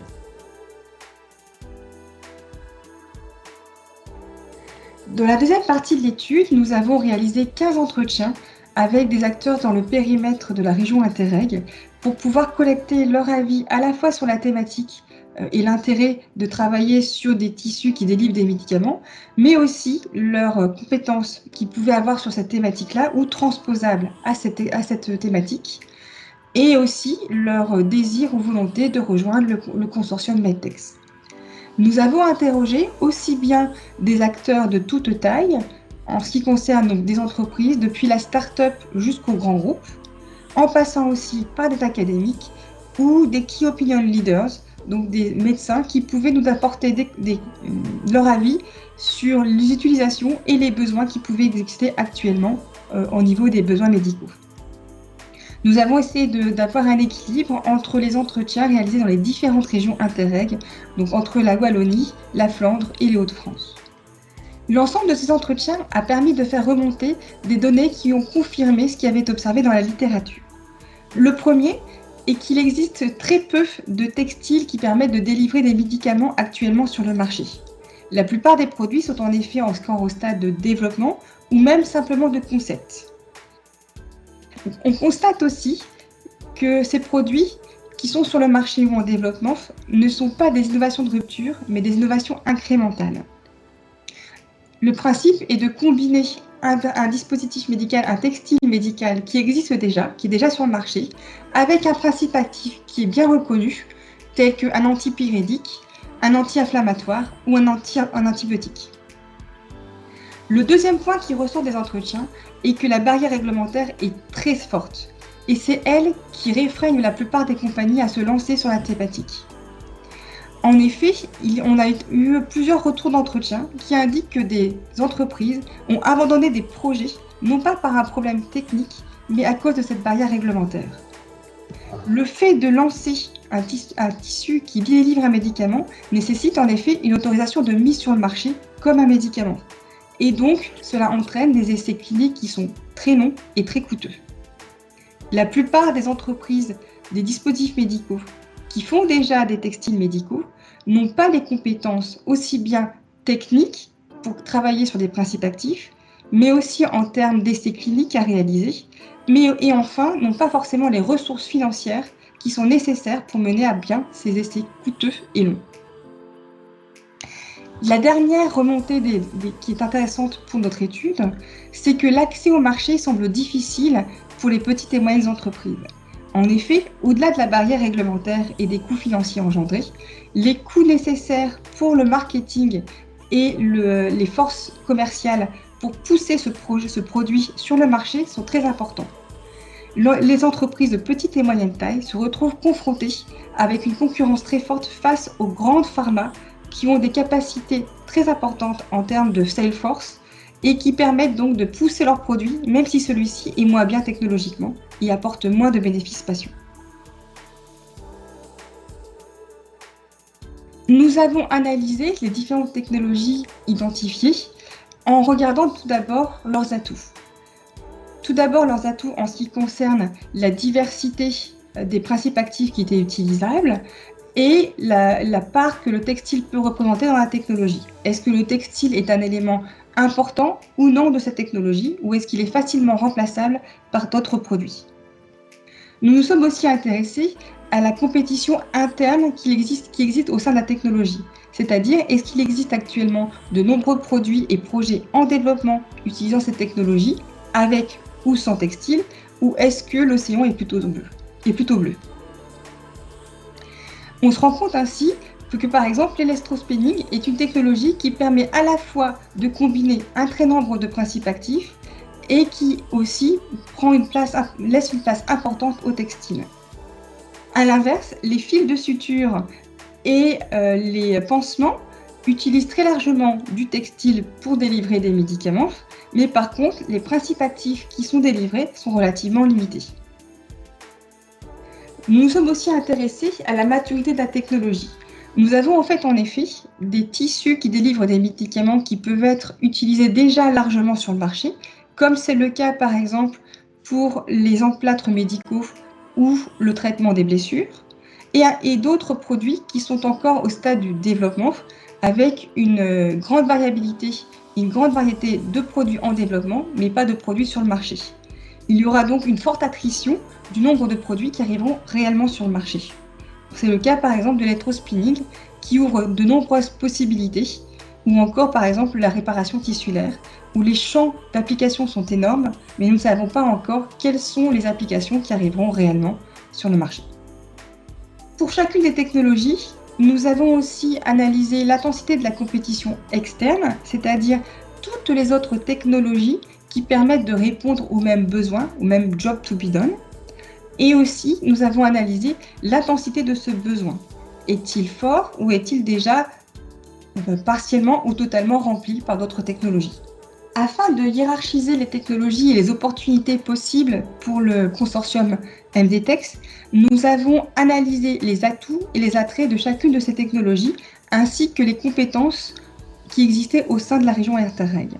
En ce qui concerne les atouts, nous avons quantifié la maturité de la technologie, la part d'utilisation du textile dans cette technologie et la diversité des principes actifs applicables. En ce qui concerne les attraits, nous nous sommes intéressés à l'intensité de la compétition interne et externe et à l'intensité du besoin existant. Ceci a permis de créer une matrice qu'on appelle atout-attrait pour identifier les technologies qui avaient le plus d'attraits, c'est-à-dire les plus vers la droite, et qui avaient le plus d'atouts, les plus en haut. La taille des bulles correspond au nombre d'acteurs présents dans la région Interreg qui sont déjà positionnés sur ce marché-là ou ont des compétences qui seraient transférables dans cette technologie. Toutes ces analyses ont permis d'identifier les technologies qui semblent les plus intéressantes pour la poursuite du projet MDTEX sur la délivrance de médicaments par des textiles. Certaines technologies peuvent être exclues à ce stade parce que nous avons peu de compétences dans la région Interreg. C'est le cas des stents qui permettent de délivrer des médicaments, des patchs transdermiques, des sutures et des emplâtres médicaux. Les deux thématiques qui ressortent et les deux technologies qui semblent les plus porteuses pour le consortium sont l'électrospinning et le traitement des blessures. En ce qui concerne l'électrospinning, cette technologie est émergente et permettrait d'apporter de nombreux bénéfices pour le patient, même s'il existe encore des barrières à surmonter. Le fait d'avoir de nombreuses compétences au sein de la région Interreg, avec le laboratoire UMET, l'université de Gand ou par exemple encore Janssen, est un véritable atout qui permettrait en fait de pousser cette technologie. Il existe également des compétences qui peuvent être recherchées à l'extérieur, par exemple au sein des projets qui ont pu être développés par d'autres pôles de compétitivité comme Medicine. La principale question concernant l'électrospinning sera d'identifier une application dans laquelle le tissu sera mis au cœur de la problématique et sera un réel atout. La deuxième technologie intéressante concerne tout ce qui est produit de traitement des blessures. Le fait d'avoir Urgo, qui est un leader du domaine, mais aussi des acteurs locaux tels que M-Technologies ou Molinke, est un réel atout pour le projet en ce qui concerne les traitements des blessures. Une bonne niche, un bon positionnement pour les projets développés par le consortium pourrait être de développer un produit soit délivrant un antibactérien, soit délivrant un produit pour permettre le traitement des blessures par brûlure. Il faudra néanmoins démontrer qu'on peut obtenir un bénéfice significatif pour le patient. D'autres technologies sont potentiellement intéressantes, comme par exemple les pansements intelligents. On pourrait d'une part utiliser les compétences des acteurs présents sur les pansements et pouvoir le combiner à des compétences qui ne sont pas actuellement développées sur les patients, mais qui sont présentes dans tout ce qui est capteur de signaux biologiques et qui sont développés par exemple pour l'IEMN, qui a un certain nombre de biosensors prêts à être transposés. La régénération tissulaire à base de textile est aussi un domaine qui est intéressant, puisque la région Interreg porte plusieurs projets sur ce sujet-là, actuellement et dans un futur proche. Néanmoins, la compétition internationale sur cette thématique-là est très forte. Il faudra donc trouver une application dans laquelle le textile est un réel atout, et cela nécessitera probablement d'avoir des collaborations avec une entreprise pharmaceutique, peut-être Johnson ou d'autres acteurs en dehors de la région Interreg. En ce qui concerne les patchs micro-aiguilles, on a un certain nombre d'intérêts qui ont été manifestés et l'IEMN possède des compétences sur des patchs qui permettent une activation thermique. Il faudra néanmoins combiner ces compétences pour pouvoir développer une activité sur ce domaine. En résumé, les textiles qui permettent de délivrer des médicaments peuvent adresser plusieurs produits et technologies. Il existe déjà des produits qui sont commercialisés, tels que les stents qui permettent de libérer un principe actif, les emplâtres médicaux, le traitement des blessures et les patchs transdermiques. Les textiles qui délivrent des médicaments pourraient aussi avoir de nombreuses applications dans d'autres technologies qui ne sont encore qu'en développement et pas encore sur le marché, telles que par exemple dans l'électrospinning, les sutures côtées, la régénération tissulaire, les pansements intelligents et les patchs micro-aiguilles. Les textiles médicaux qui permettent de délivrer des principes actifs ont des applications dans des aires thérapeutiques très variées, telles que le traitement des blessures, les maladies endocriniennes, le système nerveux, la cardiologie, les maladies inflammatoires, la dermatologie, mais aussi les désordres psychiatriques. En ce qui concerne le marché des textiles médicaux qui permettent de délivrer des médicaments, le marché actuel est très faible, puisqu'il existe peu de produits correspondant à ces caractéristiques actuellement disponibles. On estime qu'il est de moins de 500 millions de dollars par an. Néanmoins, on aura une croissance assez forte dans les années à venir, puisqu'on bénéficie d'une croissance importante de la population, et en particulier de la population âgée, qui nécessitera des soins médicaux. De plus, ces textiles sont une bonne manière de combiner un principe actif et un dispositif médical qui arrive en fin de vie en ce qui concerne les brevets. C'est une bonne solution pour étendre la vie de nombreux brevets. Il reste néanmoins des challenges à relever, en particulier une barrière réglementaire qui est très difficile à passer, aussi bien en termes techniques, scientifiques, mais aussi en termes de besoins financiers. Il est aussi actuellement difficile de trouver des entreprises et des partenaires qui combine à la fois les compétences en textile et dispositifs médicaux et en principe actif, mais aussi en accès au marché. Il sera donc nécessaire de réaliser des consortiums pour pouvoir combiner ces compétences à la fois techniques sur le tissu, techniques sur le principe actif, mais aussi réglementaires sur l'accès au marché.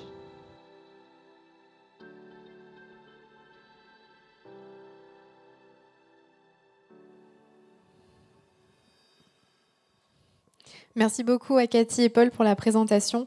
Surtout, n'hésitez pas, si vous avez des questions, utilisez le chat, il est à votre disposition pour ça. On pourra poser les questions, on pourra y répondre après tout de suite. On va passer maintenant à une autre présentation qui est celle de Stéphane Vérin à propos de l'impact du Covid sur le projet MDTEX.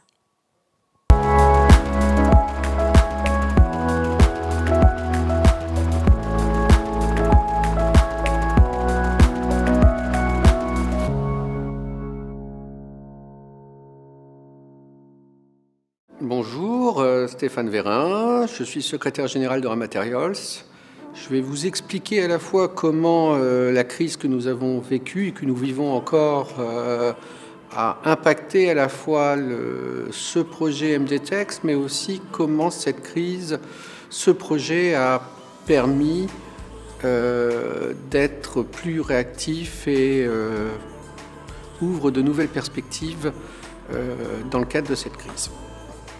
Dès le mois de février 2020, en fait, Euramaterials a été contacté par l'État au niveau national pour participer à un groupe de travail interministériel piloté par le secrétariat général de la Défense et de la Sécurité nationale pour pouvoir pallier à la pénurie de masques qui s'anticipait.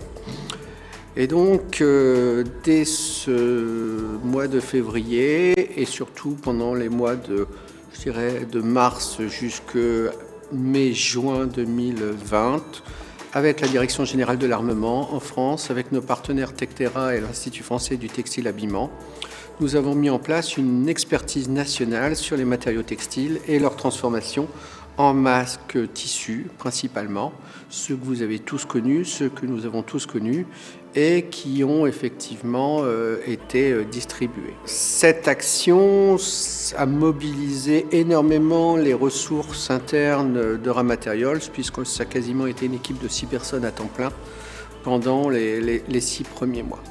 Côté belge, ça a été également une période extrêmement intense pour notre partenaire principal qui est Santexbel, puisqu'à la demande des autorités fédérales belges, Santexbel s'est immédiatement mobilisé pour mettre en place les cahiers des charges pour le développement de masques de protection grand public, notamment masques tissus également.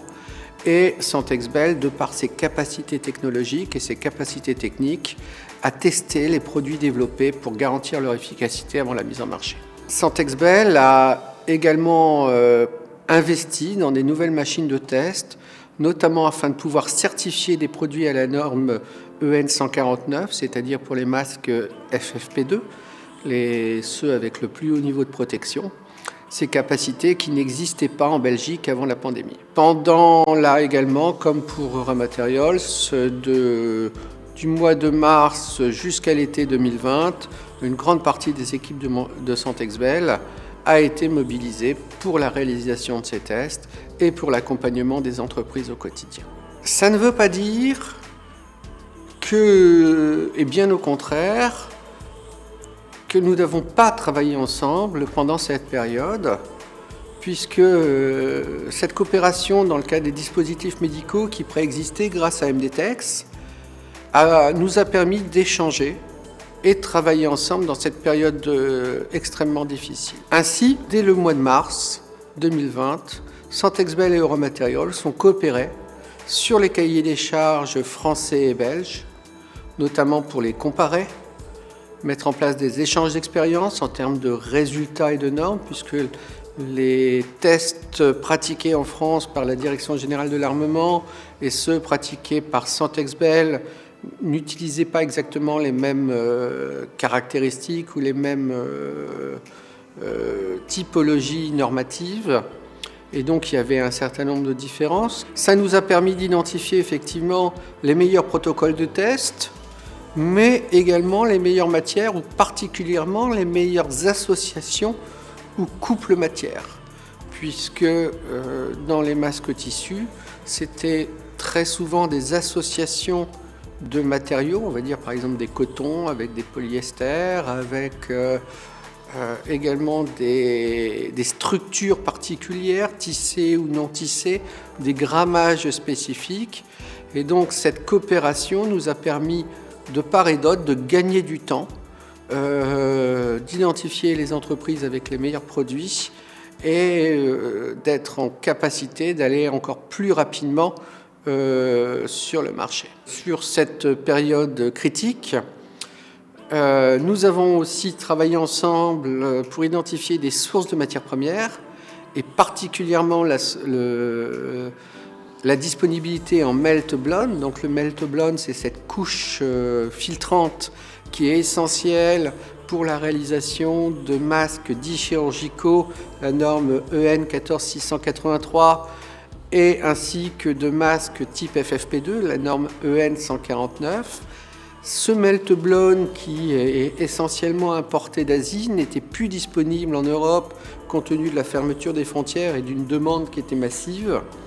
Et donc nous avons ensemble identifié des sources permettant de fournir nos producteurs sur le territoire des Hauts-de-France et sur le territoire belge. Enfin, au-delà de cette période et au-delà de, je dirais, depuis le mois de juin, je dirais depuis le milieu de l'année 2020, nous réfléchissons ensemble sur des mesures, sur des projets, sur des pistes de réflexion pour du moyen et long terme, parce que nous avons, de part et d'autre, nous avons appris de cette crise, et cette crise est également une source d'opportunités de nouveaux projets.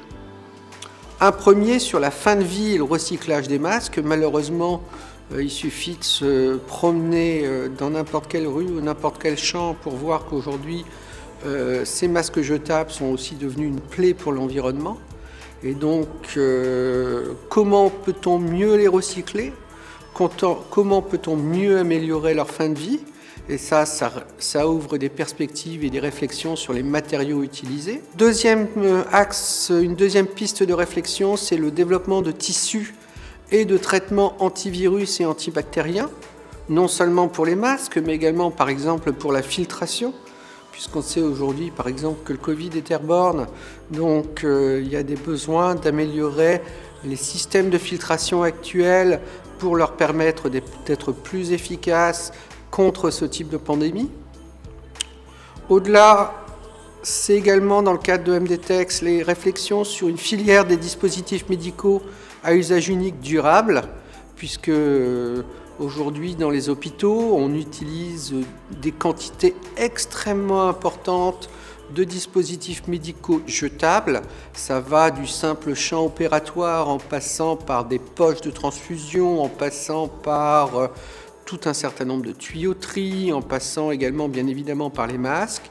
Comment mettre en place effectivement une filière qui soit durable, et donc notamment en utilisant des matières peut-être plus biosourcées, plus recyclables, ou éventuellement la piste du cellulosique. Enfin, c'est également des réflexions sur une cartographie de fournisseurs de solutions, puisque bien évidemment, même si cette crise n'est pas aujourd'hui terminée malheureusement, mais il faut aussi préparer la suivante, qui j'espère arrivera le plus tard possible, mais d'être effectivement prêt et donc d'identifier quelles sont au sein de cet espace de coopération transfrontalière, quelles sont les entreprises qui sont aujourd'hui capables de répondre à l'urgence, de répondre aux besoins de notre système hospitalier, de notre système de santé. Enfin, une dernière piste pour nous, peut-être également de réfléchir sur ce que peut être le masque du XXIe siècle, car malheureusement nous avons encore à les porter, et donc peut-être de travailler sur l'ergonomie, mais aussi peut-être sur des nouveaux process de production permettant d'être plus rapide et plus économe en matière. Donc en conclusion, malgré cette crise, nous avons continué de travailler ensemble. L'opportunité de MDTex nous a permis également d'aller plus vite dans la réponse que nous avons collectivement apportée ou essayé d'apporter à cette crise. Merci beaucoup Stéphane pour ton intervention. Et avant de clôturer notre événement, je vais laisser la parole à Olivier Jollois qui va vous parler d'une suite éventuelle au projet MDTex.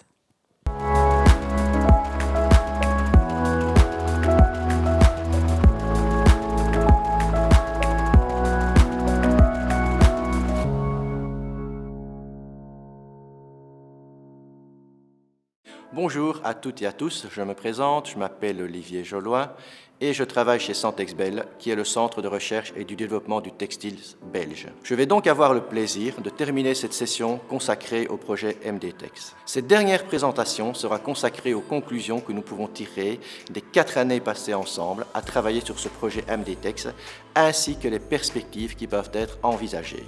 Comme vous avez déjà pu le constater lors des présentations précédentes, ce projet MDTex est un projet qui était dédié à la mise en place de la structuration d'une filière transfrontalière dédiée aux dispositifs médicaux et plus spécifiquement aux dispositifs médicaux basés sur le textile.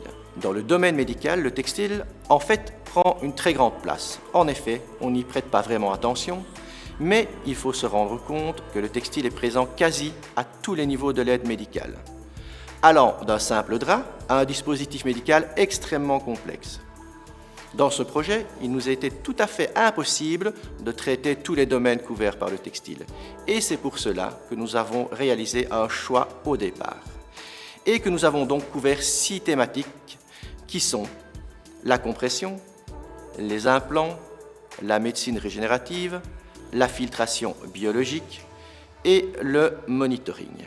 Pour terminer ce très bref rappel de ce qu'était le projet MDTex, ces différentes thématiques ont été traitées vis-à-vis de différents points, comme par exemple des études de marché, une cartographie la plus complète possible des acteurs transfrontaliers dans le domaine des textiles médicaux, ainsi que la création de projets de recherche entre ces derniers acteurs. Point de vue de la communication et du relationnel entre ces différents acteurs, cela est passé par la création d'un site internet, des workshops et ateliers organisés sur les différentes thématiques ainsi que la parution de différentes newsletters. Maintenant, venons-en rapidement aux conclusions que l'on peut tirer après ces 4 années de projet. Dans un premier temps, j'aimerais revenir sur les parties un peu plus techniques de ce projet, comme la cartographie, des études de marché et les projets de recherche. Grâce à la cartographie réalisée, nous avons pu constater qu'en fait, il y avait un grand nombre d'acteurs de terrain au niveau transfrontalier. Et ce, dans le domaine médical, et un certain nombre de ces acteurs étaient en plus spécialisés dans tout ce qui était dispositif médical textile. Ces différents acteurs proviennent soit du monde académique, soit du monde hospitalier, soit du monde industriel. Et donc peuvent en fait couvrir toute la chaîne de valeur du textile médical. Un autre constat peut être fait est que même s'il y a pas mal d'acteurs transfrontaliers dans ce domaine des textiles médicaux, en fait on a pu se rendre compte que ces différents acteurs ne se parlaient pas spécialement, voire ne se connaissaient pas du tout, chose qui à l'évidence peut être considérée comme un frein à l'innovation. Les études de marché, quant à elles, ont révélé qu'en fait, dans le domaine médical textile, il y avait encore pas mal de possibilités de développement, que ce soit au niveau de nouveaux matériaux ou de nouvelles technologies. De plus, lorsque l'on analyse certaines prévisions marché, il semblerait que ces nouvelles technologies et ces nouveaux domaines soient des perspectives de développement assez intéressantes dans les années futures. En plus de ces analyses de marché, on peut constater, lorsque l'on fait une recherche bibliographique sur ces divers sujets, mettant donc en œuvre le textile médical, que les publications ne font qu'augmenter d'année en année, ce qui témoigne effectivement de nouveau d'un intérêt pour ce domaine. Mais malheureusement, à l'heure actuelle, très peu de ces nouveautés ne sont exploitées dans la vie quotidienne et n'atteignent un marché potentiel. En ce qui concerne l'émergence de projets de recherche, nous avons réussi à en faire quelques-uns. Mais vu les circonstances dues à la Covid-19, il fut très difficile d'engendrer les collaborations et surtout de trouver les bons financements pour le développement de ces nouveaux projets, et ce surtout au niveau transfrontalier. En effet, il n'est pas si facile que cela de trouver le bon appel à projet, dans lequel il serait possible de mettre en commun les partenaires de part et d'autre de la frontière, avec des financements corrects et surtout une gestion administrative de ces projets aisée, chose qui à l'heure actuelle a tendance à rebuter pas mal de partenaires. Venons-en maintenant à la mise en relation des différents acteurs transfrontaliers dans ce domaine textile médical ainsi qu'à la partie communication de ce projet. La communication du projet MDTex a été réalisée classiquement par différentes voies telles que la participation ou l'organisation de workshops et d'ateliers, l'émission de newsletters ainsi que la création d'un site Internet. Site Internet sur lequel il est tout à fait possible de consulter par exemple la cartographie ou d'avoir un agenda de ce qu'il allait se passer dans le domaine des textiles médicaux et du domaine médical au sens large du terme. Comme je vous l'ai dit il y a quelques minutes, nous nous sommes rendus compte qu'il y avait pas mal d'acteurs transfrontaliers dans ce domaine textile médical et ces acteurs provenaient de différents mondes, ce qui est une très grande chance lorsque l'on parle de collaboration et surtout en termes d'innovation. Par contre, ce qu'il faut garder à l'esprit, c'est qu'il est à certains moments difficile de faire discuter deux personnes provenant de mondes différents. Je vais prendre simplement par exemple, essayer de faire discuter sur un sujet commun un ingénieur et un médecin. On s'est très vite rendu compte qu'il n'y avait pas systématiquement une compréhension identique du sujet, voire même des mots utilisés. Ce qui a été pour nous, dans le cadre de ce projet, effectivement un challenge. Au terme de ce projet, et au vu de toutes les données que nous avons acquises, discussions que nous avons pu avoir, que ce soit via des workshops, des ateliers, grâce à la cartographie, grâce aux projets de recherche qui ont été engendrés, ainsi qu'aux études de marché, je pense que nous pouvons clairement dégager au moins 3 points, qui sont d'une part qu'il y a de nombreuses technologies en développement à l'heure actuelle, que de très nombreux partenaires existent au niveau transfrontalier, donc il y a un très grand potentiel avec de nombreuses possibilités de partenariat et que grâce à ces partenariats et aux nouvelles technologies en développement, de nouvelles thématiques prometteuses pourraient émerger assez rapidement. Donc à la question « et après le projet MDTex ?» Je pense personnellement qu'il reste encore pas mal de chemin à parcourir dans ce domaine des textiles médicaux. Et donc oui, un projet tel que MDTex est un projet qui est extrêmement intéressant dans sa façon de voir les choses, dans sa façon de mettre en relation les différents acteurs de ce domaine. Ce projet a jeté des bases assez intéressantes pour aller à une étape ultérieure de son évolution, telle que, par exemple, la création d'un genre de plateforme qui permettrait de fédérer les forces vives au niveau de la thématique des textiles médicaux. Il est bien évident que si vous êtes intéressé par ce type d'aventure, ce type de projet, n'hésitez surtout pas à nous contacter. Je pense que toutes nos coordonnées se trouvent sur le site internet du projet et sont facilement accessibles. Maintenant, je ne peux pas prédire quand, avec qui, comment une suite sera mise en place, étant donné que cette mise en place dépend fortement des financements qui seront accessibles, de leur facilité d'accès, mais aussi, je pense, de la facilité de gestion administrative de ce type de projet. Gestion qui n'est pas toujours évidente, mais bon, il ne faut pas se décourager. Je vous remercie de votre attention et n'hésitez pas à poser des questions dans les minutes qui suivent. Merci. Merci beaucoup Olivier pour ton intervention. On a reçu pas mal de questions dans le chat, donc on va se prendre quelques secondes histoire de toutes les rassembler et on y répond tout de suite.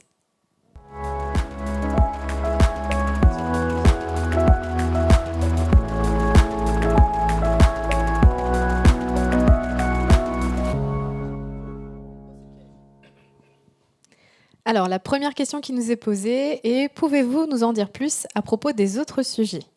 Alors c'est vrai que dans MDTex, on vous en a présenté 2 ici en interview, mais il y en a une dizaine d'autres qui sont un peu moins développées parce qu'on est en attente soit de partenaires, soit d'appels à projets, soit de résultats ou de preuves de concept, histoire d'aller un peu plus loin. Je vais laisser la parole à Pierre-Yves qui va vous en expliquer quelques-uns et puis on va essayer comme ça de tous intervenir pour pouvoir vous les présenter. Merci Bérangère. Effectivement, on a, nous, le plaisir d'accompagner au sein d'Eura Santé un projet porté par des chercheurs qui se sont rencontrés dans le cadre d'un de nos ateliers. Chercheurs du côté belge, côté flamand, et puis des chercheurs du côté lillois. Donc je ne veux pas vous en dire plus non plus parce que vous comprendrez bien que le projet est en train de se monter, on est en train de définir tout le cadre, mais c'est quelque chose qu'on espère voir sortir vers 2022, quoi. Merci beaucoup Pierre-Yves. Sandrine, est-ce qu'on peut parler des projets qu'on a accompagnés et qui malheureusement ont dû s'arrêter durant les 4 ans d'MDTex ? Oui, bien sûr. Il y en a en particulier, c'est Inga Wellbeing. Je ne sais pas si dans l'audience, il y a des gens qui ont entendu parler de ce projet, qui était un très beau projet en fait, qui développait des vêtements pour les patients à l'hôpital, mais pas la blouse mal attachée où on est très mal à l'aise, mais vraiment des pyjamas très confortables avec une couche antibactérielle, avec plein de poches et tout. Pour pouvoir porter aussi tous les backsters, etc. Mais bon, malheureusement, ce projet-là a pris fin par aussi manque de financement. Mais si vous avez des questions ou si vous avez des idées, je peux certainement vous mettre en contact avec les gens qui avaient commencé à développer ça, parce que c'était vraiment un projet très noble. Au sein du projet MDTex, on a eu aussi des idées de développement pour remplacer des implants aujourd'hui en titane par leur équivalent en composite textile qui serait mieux accepté par le corps et qui permettrait d'éviter de rouvrir le patient pour retirer ces implants qui seraient du coup biocompatibles avec une capacité biodégradable. On a aussi d'autres sujets qui sont un peu moins avancés, qui vont concerner notamment l'accompagnement de kinésithérapeutes dans la rééducation avec les jeunes enfants. Donc essayer de développer un vêtement connecté avec une application qui rendrait les exercices plus attractifs et plus attrayants aussi, pour que les enfants aiment bien le faire tous les jours. On a ainsi travaillé avec un accompagnant qui souhaitait développer quelque chose pour aider les handicapés qui ont le syndrome de non-continuité des membres et qui ont tendance à venir se frapper ou se pincer très fort pour pouvoir ressentir une douleur et du coup se dire si je ressens une douleur, c'est que en fait mon membre est toujours là, donc il n'a pas disparu.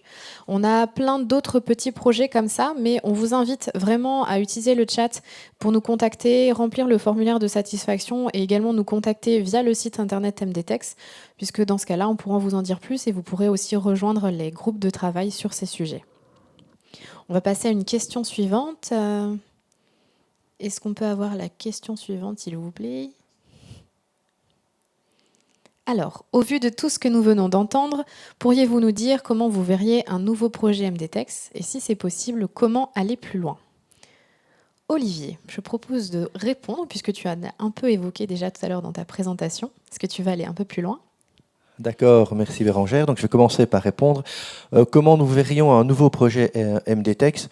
Nous le verrions de nouveau transfrontalier pour bien rester dans le cadre de ce projet MDTex. Comme je l'ai dit tout à l'heure lors de la présentation de la conclusion de ce projet des perspectives, les interactions transfrontalières sont extrêmement intéressantes. On rencontre des tas de personnes qu'on ne connaît pas spécialement et on découvre des tas de possibilités. Donc je pense que l'interaction transfrontalière doit absolument persister. Bon, comme je l'ai dit, tout ça va dépendre des financements, mais je pense qu'il y a des sujets qui peuvent franchement émerger. Donc, ce que nous avons fait durant ce projet MDTex, il y avait 6 thématiques, mais ces thématiques, en fait, on se rencontre et plus le temps passe, plus ces thématiques se croisent, entre guillemets. On prend par exemple le tissue engineering, la reconstruction tissulaire, le relargage des médicaments, le relargage des structures antimicrobiennes, le relargage programmé. C'est ce qui a d'ailleurs été démontré lors de l'étude de marché qu'a réalisé RDIM. C'était une de leurs conclusions. Je pense que les sujets relativement, je ne vais pas dire basiques, mais logés dans une niche spécifique, ces niches vont se mélanger et je pense qu'on pourrait aller beaucoup plus loin en créant, générant, réfléchissant, je ne sais pas, mais sur des dispositifs qui sont beaucoup plus complexes, mais qui permettrait d'amener des conforts et des réponses à certains traitements qui seraient mieux adaptés que ce qui est à l'heure actuelle. Je ne sais pas si d'autres ont des idées. Je vous laisse. Je pense que tu as très bien répondu à la Merci. question, Olivier. Merci beaucoup. Est-ce que d'autres veulent intervenir? Mais je pense que la réponse était très satisfaisante et très globale. On a une prochaine question qui est en flamand, donc je ne vais pas vous faire l'affront de vous la dire. Mon accent néerlandais est vraiment horrible. Donc je vais laisser Sandrine le faire. Voilà. Pas de souci, merci Bérangère. Donc en fait, là, je vois que ça concerne une question qu'on a déjà lancée dans le chat parce qu'en fait, il y avait le professeur Mignon et qui ne pouvait pas être ici avec nous. Avec les passages à la frontière et tout, c'est pas évident. Mais il est bien présent dans le chat. Donc nous, on avait déjà fait passer une question, il a répondu d'ailleurs. Mais comme c'était en néerlandais, peut-être que je peux vous la traduire. En fait, il y a quelqu'un qui nous demandait, qui demandait au professeur Mignon, naturellement, dans quel stade il était avec ses bandages pour les patients qui ont le diabète, en fait. Et là, après, bon, j'ai pas sa réponse sous les yeux, mais elle sera dans le chat. Et si vous avez des questions pour lui, n'hésitez pas à le contacter ou à nous envoyer un email et après, on vous mettra en contact. Il n'y a pas de souci. En professor Mignon, nog eens dankjewel voor de mooie presentatie. En als er nog vragen komen, zullen we ze zeker doorsturen naar u. Merci beaucoup, Sandrine. On a une deuxième question. Là encore aussi une question en néerlandais. En effet, mais là c'est pareil, on l'a déjà lancé vu que le professeur était derrière à répondre immédiatement. Donc les réponses se trouvent dans le chat. Donc celle-là, elle a déjà été traitée. Donc on peut passer à la prochaine, oui. Alors la prochaine est pourquoi n'y a-t-il pas eu de masque développé au sein du projet MDTEX? Alors, je pense qu'on va faire une réponse conjointe entre Olivier Jollois de Santexvel et moi-même de chez Eura Materials, parce que on attendait d'y répondre dans les impacts du Covid sur le projet. Il faut essayer de se rappeler qu'au moment du Covid en mars, toutes les frontières ont été fermées. C'était chacun chez soi. Et chaque pays a dû prendre ses propres décisions pour protéger sa nation. Et malheureusement, les décisions qui étaient prises en France n'étaient pas forcément les mêmes que la Belgique. Et c'était également le cas pour tout ce qui était masque de protection. Donc en France, on a développé les UNS1 et les UNS2. Au sein du pôle Eura Materials, on a été très impliqués puisque dès le départ, on a eu des interlocutions avec la DGA, avec l'État, avec les entreprises qu'on a mis en commun. On récupérait des échantillons, on récupérait les analyses et puis on essayait de classer tout ça, de faire des nouveaux composés de textiles en mixant plusieurs entre eux, essayer d'améliorer les performances. Et puis en fonction de ces résultats, le masque était déclaré comme UNS1, UNS2 ou non conforme. Ces résultats-là, on les a partagés avec Santexvel puisque, il faut être transparent, beaucoup de tissus venaient de tisserands belges puisqu'on n'avait pas beaucoup de notre côté de la France. Donc ils venaient en France, ils étaient testés et en fonction des résultats, on pouvait en envoyer quelques-uns chez des confectionneurs et après ça repartait en Belgique également pour tester. Je vais te laisser la parole, Olivier, pour expliquer ce que vous avez fait chez Santexvel quand nous, on vous renvoyait les tissus. Merci. Donc nous, comme l'a expliqué tout à l'heure Stéphane lors de sa présentation, on a testé pas mal de tissus pour démontrer leur efficacité de filtration au niveau microbien. Nous avons aussi aidé quelques sociétés belges à mettre au point de nouveaux masques qui sont d'ailleurs à l'heure actuelle vendus sur le marché, qui sont classés de masques chirurgicaux de type 2, c'est-à-dire de filtration supérieure à 98%. Avec une respirabilité correcte, parce que lorsqu'on parle de masques chirurgicaux, on parle de filtration, c'est l'obsession de tout le monde. Mais il faut savoir aussi qu'il y a une question de respirabilité. Si vous respirez mal à travers le masque, il n'est pas accrédité non plus. Bon, donc on a participé pas mal à développement de masques et de textiles avec efficacité de filtration. Mais comme Bérangère l'a dit, il est vrai que les barrières, les frontières ont été fermées. Donc chaque pays a dû décider de quel test ou de quelle qualité de masque il utilisait. En Belgique, il a été mis au point un test qu'on appelle un test rapide d'efficacité de filtration, ce qui n'était pas tout à fait le même que celui qui était appliqué en France. Bon, il faut quand même bien aussi le dire, et Stéphane l'a dit tout à l'heure, on a quand même, Bérangère et moi, pas mal communiqué sur cette problématique de masque et on a passé un certain temps ensemble au téléphone ou en vidéoconférence. Je pense que tous les jours, on savait discuter ensemble de cette problématique. Donc voilà, on n'a pas créé de masque. Parce que je pense que la question c'était pourquoi n'avez-vous pas créé de masque enfin, je pouvais la remettre à l'écran la question que... Créer de masques, parce que, créer des masques, il fallait des sociétés qui soient capables de les créer, ces masques. Donc si on prend le masque chirurgical, il faut bien sûr, il y a 3 couches spécifiques. La couche la plus efficace, c'est le Mel Blunt qui est au centre Donc c'est la couche du milieu. Cette couche n'était produite qu'en Chine, distribuée par la Chine. Et je ne sais pas si vous vous rappelez, mais c'était une sacrée foire d'empoigne pour aller chercher cette mail blunt. Il y a jusqu'à... moi, je me rappelle d'une info où l'Europe devait recevoir des avions cargo et des Américains ont débarqué sur le tarmac en disant « nous, on paye » et les avions étaient détournés et sont partis aux États-Unis pour cette couche. Donc c'était extrêmement difficile et personne n'était capable de les produire à ce moment-là, aussi bien en France qu'en Belgique. Bon, alors maintenant, on est capable de le faire. Maintenant, ce qui est déjà un grand point. Faire, oui. Parce qu'effectivement, vu le contexte, il y a des appels à projets, il y a de l'argent qui a été mis pour aider des entreprises à développer des nouvelles chaînes, et notamment du mail blind, comme on vient de l'expliquer, qui était la couche la plus filtrante et la plus intéressante dans les masques. On a accompagné, nous, au sein du pôle, plusieurs entreprises pour qu'elles puissent bénéficier de cet accompagnement financier et développer ces nouveaux matériaux. Donc, une fois qu'on a eu des matières un peu plus locales, un peu plus européennes, et que c'était pas un peu le Far West sur le tarmac pour essayer d'avoir ces matières, on a pu avancer un peu plus loin. Et il n'y a pas eu de masque au sein d'MDTex, puisque MDTex, c'est la création d'un réseau transfrontalier. C'est pas la création d'entreprises, il n'y a pas de produits physique à la fin. Le but du projet n'est pas de sortir des produits, mais de créer un réseau pour aider les gens à sortir des produits. Donc c'est un peu ce qu'on a fait. Malheureusement, les définitions dans les projets Interreg, c'est toujours très carré et très précis. Donc tout ce travail qui a été effectué sur les masques n'a pas pu être comptabilisé au sein du projet MDTex, même s'il a été réalisé quand même par le pôle et par Santexbel également.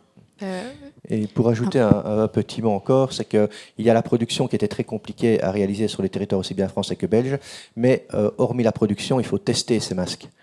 Et il y a très peu de sociétés qui sont accréditées pour les tester, ces masques, ce qui fait un flux énorme. Si on prend un Santexbel, par exemple, nous testions tous les masques chirurgicaux qui arrivaient en Belgique. On a travaillé 7 jours sur 7 pour tester tous les masques qui arrivaient et garantir que les masques qui soient distribués, tout du moins sur le territoire belge, étaient de qualité suffisante, suivant des normes spécifiques qui leur étaient attachées. Je te laisse intervenir, Sandrine. Oui, donc en fait, moi, je voulais enchaîner sur ce que tu avais dit, Bérangère, c'est qu'en effet, les projets Interreg sont assez carrés et donc, surtout au début de la première vague, on voulait prendre action et malheureusement, bah oui, on a eu un retour de la part d'Interreg aussi, c'est que normalement, comme on est un projet networking, on n'a pas les financements pour aller financer des entreprises, pour aller développer des choses, et que certaines entreprises qu'on jugeait intéressantes, avec qui on avait été en contact, parce qu'on avait déjà mis les contacts, n'étaient pas dans la zone Interreg. Et donc, du coup, tombaient hors du projet, et on n'avait pas la possibilité, en fait, d'aller adapter notre fiche de projet, malheureusement. Donc, c'est comme ça qu'après, vous avez dû continuer comme ça, et qu'on n'a pas su implémenter ça dans le projet. Oui, c'est ça. Donc, on a décidé de quand même continuer. De toute façon, notre travail, nous, en tant que pôle, c'est d'aider les entreprises, donc on l'a fait. Et avec Santexbel, on travaille depuis des années ensemble, donc c'était très logique de continuer à travailler, même encore plus durant cette période qui était très difficile. Donc je pense qu'on a fait le tour pour les masques. Vous avez bien compris un peu l'idée. On a une autre question qui est j'ai un projet d'innovation sur le médical, mais le développement coûte cher et la certification en dispositif médical est longue. Que pouvez-vous m'apporter pour avancer dans mon projet ? Et cette question, je pense qu'elle serait plus pour Eurasanté, qui ont l'habitude d'accompagner des startups dans le médical. Je te renvoie la patate chaude. Merci, Bérangère. Effectivement, tout projet dans le médical, un développement long et coûteux, encore plus quand on doit se faire certifier DM. Maintenant, j'ai envie de dire qui vous êtes en tant que porteur de projet, parce que si vous êtes une entreprise mature, on ne va pas mettre en place les mêmes choses que si vous êtes un porteur individuel qui a envie de se lancer en entrepreneuriat. Donc on a un incubateur pour les personnes qui ont un projet, qui veulent se lancer en entrepreneuriat. Pour les entreprises matures, on s'appuie sur les compétences de pôle comme Euramatérials ou Clubster NSL, ça dépend du spectre, voire les deux, pour aller mobiliser des financeurs publics, par exemple. On peut aussi être un facilitateur et vous mettre en relation avec les bonnes personnes, des key opinion leaders ou différents guichets de financement. Je pense que tu as peut-être d'autres choses dans le même scope, mais globalement, nos actions se rejoignent oui, là-dessus. Voilà. On fait un peu les mêmes actions, mais pas dans les mêmes domaines. Nous, au pôle Euramatérials, on va plutôt être centré sur tout ce qui va être textile et matériaux. On est très orienté textile pour le moment, mais on est très matériaux dans le fond. Pour tout ce qui va être médical, ça va plutôt être le cluster NSL, comme vient de le présenter Pierre-Yves. Mais on a des projets hybrides qui sont à la fois médical et textile. Donc c'est très fréquent qu'il il est incubé chez l'un, mais il nous pose des questions et on aide via une prestation où il y a des co-incubations qui sont en cours aussi. Donc que vous contactez par un biais ou par un autre, géographiquement, on n'est pas très éloigné. On est à Tourcoing, ils sont à Lille. Donc voilà, c'est 15 km à peine. Et il n'y a aucun souci, on communique ensemble. Donc si vous arrivez chez nous et que ce n'est pas vraiment nous qui devons vous accompagner, on vous renvoie chez Eura Santé sans souci. Et puis l'inverse est également vrai. Après, si vous êtes plus côté recherche, ça va plutôt être Santexbel, plutôt recherche industrielle. Oui, tout à fait. Donc nous, on a plus la capacité de vous aider à développer des nouveaux produits, de tester leur efficacité, de réfléchir, de brainstormer avec vous sur ce qui serait bien de mettre en place, mais plus au niveau testing et au niveau recherche pure, donc développement de nouveaux produits. Est-ce que tu veux ajouter quelque chose, Sandrine ? Ensuite, oui, pour nous, vu qu'on est une université, vous êtes toujours les bienvenus si vous voulez quoi que ce soit comme guidance. Très spécifiquement, dans mon groupe, c'est tout ce qui est anatomie, ingénierie tissulaire. Donc, s'il faut faire tester certains produits sur des cellules humaines ou quelque chose dans le genre, oui, ça peut se faire chez nous, en effet, à la KU Leuven. Et bien voilà, en fonction des réponses qu'on a données, en fonction de votre projet, vous pouvez nous contacter. Donc, si vous nous contactez par le site internet de MDTex, ça va arriver directement dans ma boîte mail et en fonction du sujet, je redispatcherai vers mes partenaires. Même si le projet MDTex se termine au 31 décembre, on est toujours en contact par la suite. On va prendre une dernière question. Comment faites-vous pour collaborer sur les 3 régions du projet ? Êtes-vous tous bilingues français-flamand ? Je pense que j'ai vendu la mèche tout à l'heure. À part Bédanque, je ne sais rien dire d'autre en néerlandais. Je m'excuse. Non, on essaye d'avoir des partenaires de des 3 régions. Donc, pour la région Hauts-de-France, c'est Pierre-Yves et moi-même. Pour la région Flandre, c'est Sandrine. Et pour la région Wallonne, c'est Olivier. Après, quand on fait des événements, donc là où les vidéos étaient traduites, le direct live ne peut pas être traduit. C'était un peu trop compliqué. Mais quand on fait des événements en physique, on a des sociétés de traduction qui sont là avec nous pour traduire en direct. Quand on fait nos présentations ou nos rapports d'évaluation, ils sont disponibles en français et en néerlandais. Donc, tout le monde est capable de pouvoir lire le résultat. Pareil pour les flyers, c'est tout ce qui va être communication, c'est forcément en bilingue. Du coup, j'aimerais bien encore rajouter quelque chose, c'est qu'en effet, projet Interreg, c'est interrégional, donc bilingue. Mais j'avoue que comme je suis la seule bilingue dans le projet, ça n'a pas toujours été évident. Et en fait, ça faciliterait quand même la vie de tout le monde si certains projets dans le futur pourraient quand même se faire en anglais ou s'il y a certaines parties qu'on pourrait faire en anglais, comme ça tout le monde peut comprendre ce qu'on dit. Oui, parce que là aussi, maintenant, je parle en français, donc pour les flamands dans la salle, je m'excuse. Tu peux dire en flamand si tu veux. Ja, oké, dus ze vroegen ons waarom... dus ja, wat er nog andere mensen tweetalig waren. Dus jammer genoeg niet. Wat dat we nog kunnen doen eigenlijk voor de toekomst is vragen, zeker om dergelijke projecten, toch de taal Engels te kunnen gaan gebruiken. Ik denk dat dat voor iedereen wel de gemakkelijkste oplossing zal zijn. Want alles te gaan vertalen, zo zeker in live, is moeilijk. En al de rest was altijd vertaald. Dus je kunt alles terugvinden, ook op de website. Onze documenten, alles is tweetalig. Maar ja, dat is dan vooral naar Interreg toe. Misschien even denken aan de Engelse taal, die bijna iedereen meester is. Hoop ik toch. Oké, dankjewel. En ik zie dat we nog een vraag binnenkregen. Wat moet ik doen als ik een partner zoek en meer info wil die dat het project afloopt?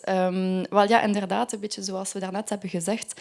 Het project loopt af, maar wij zijn er nog. Dus als er vragen zijn, betreft het iets uit het textiel, zijn jullie zeker welkom bij Bérangère. Iets medisch bij Pierre-Yves. Zijn het academische vragen of over anatomie, over tissue engineering, zijn jullie zeker welkom op de KU Leuven. Santexbel in Wallonië zal jullie ook nog altijd blijven ondersteunen. Zij hebben toegang nog altijd ook tot de database en als jullie specifieke partners zoeken of wat dan ook, kunnen zij zeker nog altijd zoeken naar goede partnerships voor u. Ook al is het project eigenlijk afgelopen. Maar aarzel niet om ons te contacteren. Hè. Onze gegevens staan dus op de website. We staan er nog altijd voor open, ook al sluit het project hier af. Dank je wel voor jullie vragen. Zeer interessant. Ok, Bérangère, je crois que c'était la dernière. Je ne sais pas s'il faut que je répète en français. Si tu peux nous faire un rapide petit, résumé. oui, un rapide On sait résumé. pas du tout Donc, ce qu'il oui. t'a raconté. Non, en fait, il y a quelqu'un qui a posé la question, qui se demande, bon, ok, si je cherche un partenaire, qu'est-ce que je dois faire maintenant que le projet il se clôture. Donc, en effet, comme on a déjà dit tout à l'heure, si c'est quelque chose à propos du textile ou des matériaux, ils sont bienvenus chez toi. Tout ce qui est à propos des techniques de textile et tout ça chez Saint-Exvel. Tout ce qui est médical chez Pierre-Yves. Et après, tout ce qui est à propos d'anatomie, ingénierie tessulaire ou autres questions académiques, bienvenue à la CULAC. Donc voilà, n'hésitez pas à envoyer des mails. Nos adresses se trouvent sur le site web. Donc on sera là pour vous, même si le projet se clôture. Oui, alors effectivement, c'était c'est la dernière question du chat. Donc, on va clôturer maintenant. Je vais vous faire un petit mot d'accueil, un petit mot de revoir, qui sera le même en flamand juste derrière moi. Du coup, on vous remercie beaucoup d'avoir participé à notre événement de clôture. On espère que toutes les présentations vous ont plu. N'hésitez pas à remplir le formulaire de satisfaction qui était dans le chat. De toute façon, on vous l'enverra quand même par mail pour avoir une réponse. Et si jamais vous souhaitez avoir accès aux études de marché qui ont été présentées, vous pouvez en faire la demande sur notre site internet. Vous allez sur la page de l'événement et tout en dessous de l'événement, vous avez une adresse mail pour nous contacter et avoir accès à ces éléments. Il faut juste nous envoyer un mail et on vous les transmet. Sur ce, vu l'heure, je pense qu'on va vous souhaiter un bon appétit et puis une bonne fin de Medfit sur ce salon. Au revoir. Ok, bah pareil en fait, pour tous les flamands dans la salle, si vous avez des questions, n'hésitez pas à encore les envoyer par email. Dus iedereen die nog vragen heeft, aarzel niet om ze op te sturen naar ons. We zullen ze zeker beantwoorden. Ja, het project eindigt hier, maar er zijn nog andere projecten die lopende zijn. Dus ja, wij blijven er wel nog eventjes voor jullie. Smakelijk eten iedereen. We gaan hier afsluiten. Er zijn ook geen vragen meer in de chat. En ik hoop dat jullie het zeer interessant vonden vandaag. En nog veel interessante talks gewenst op het Medfit platform.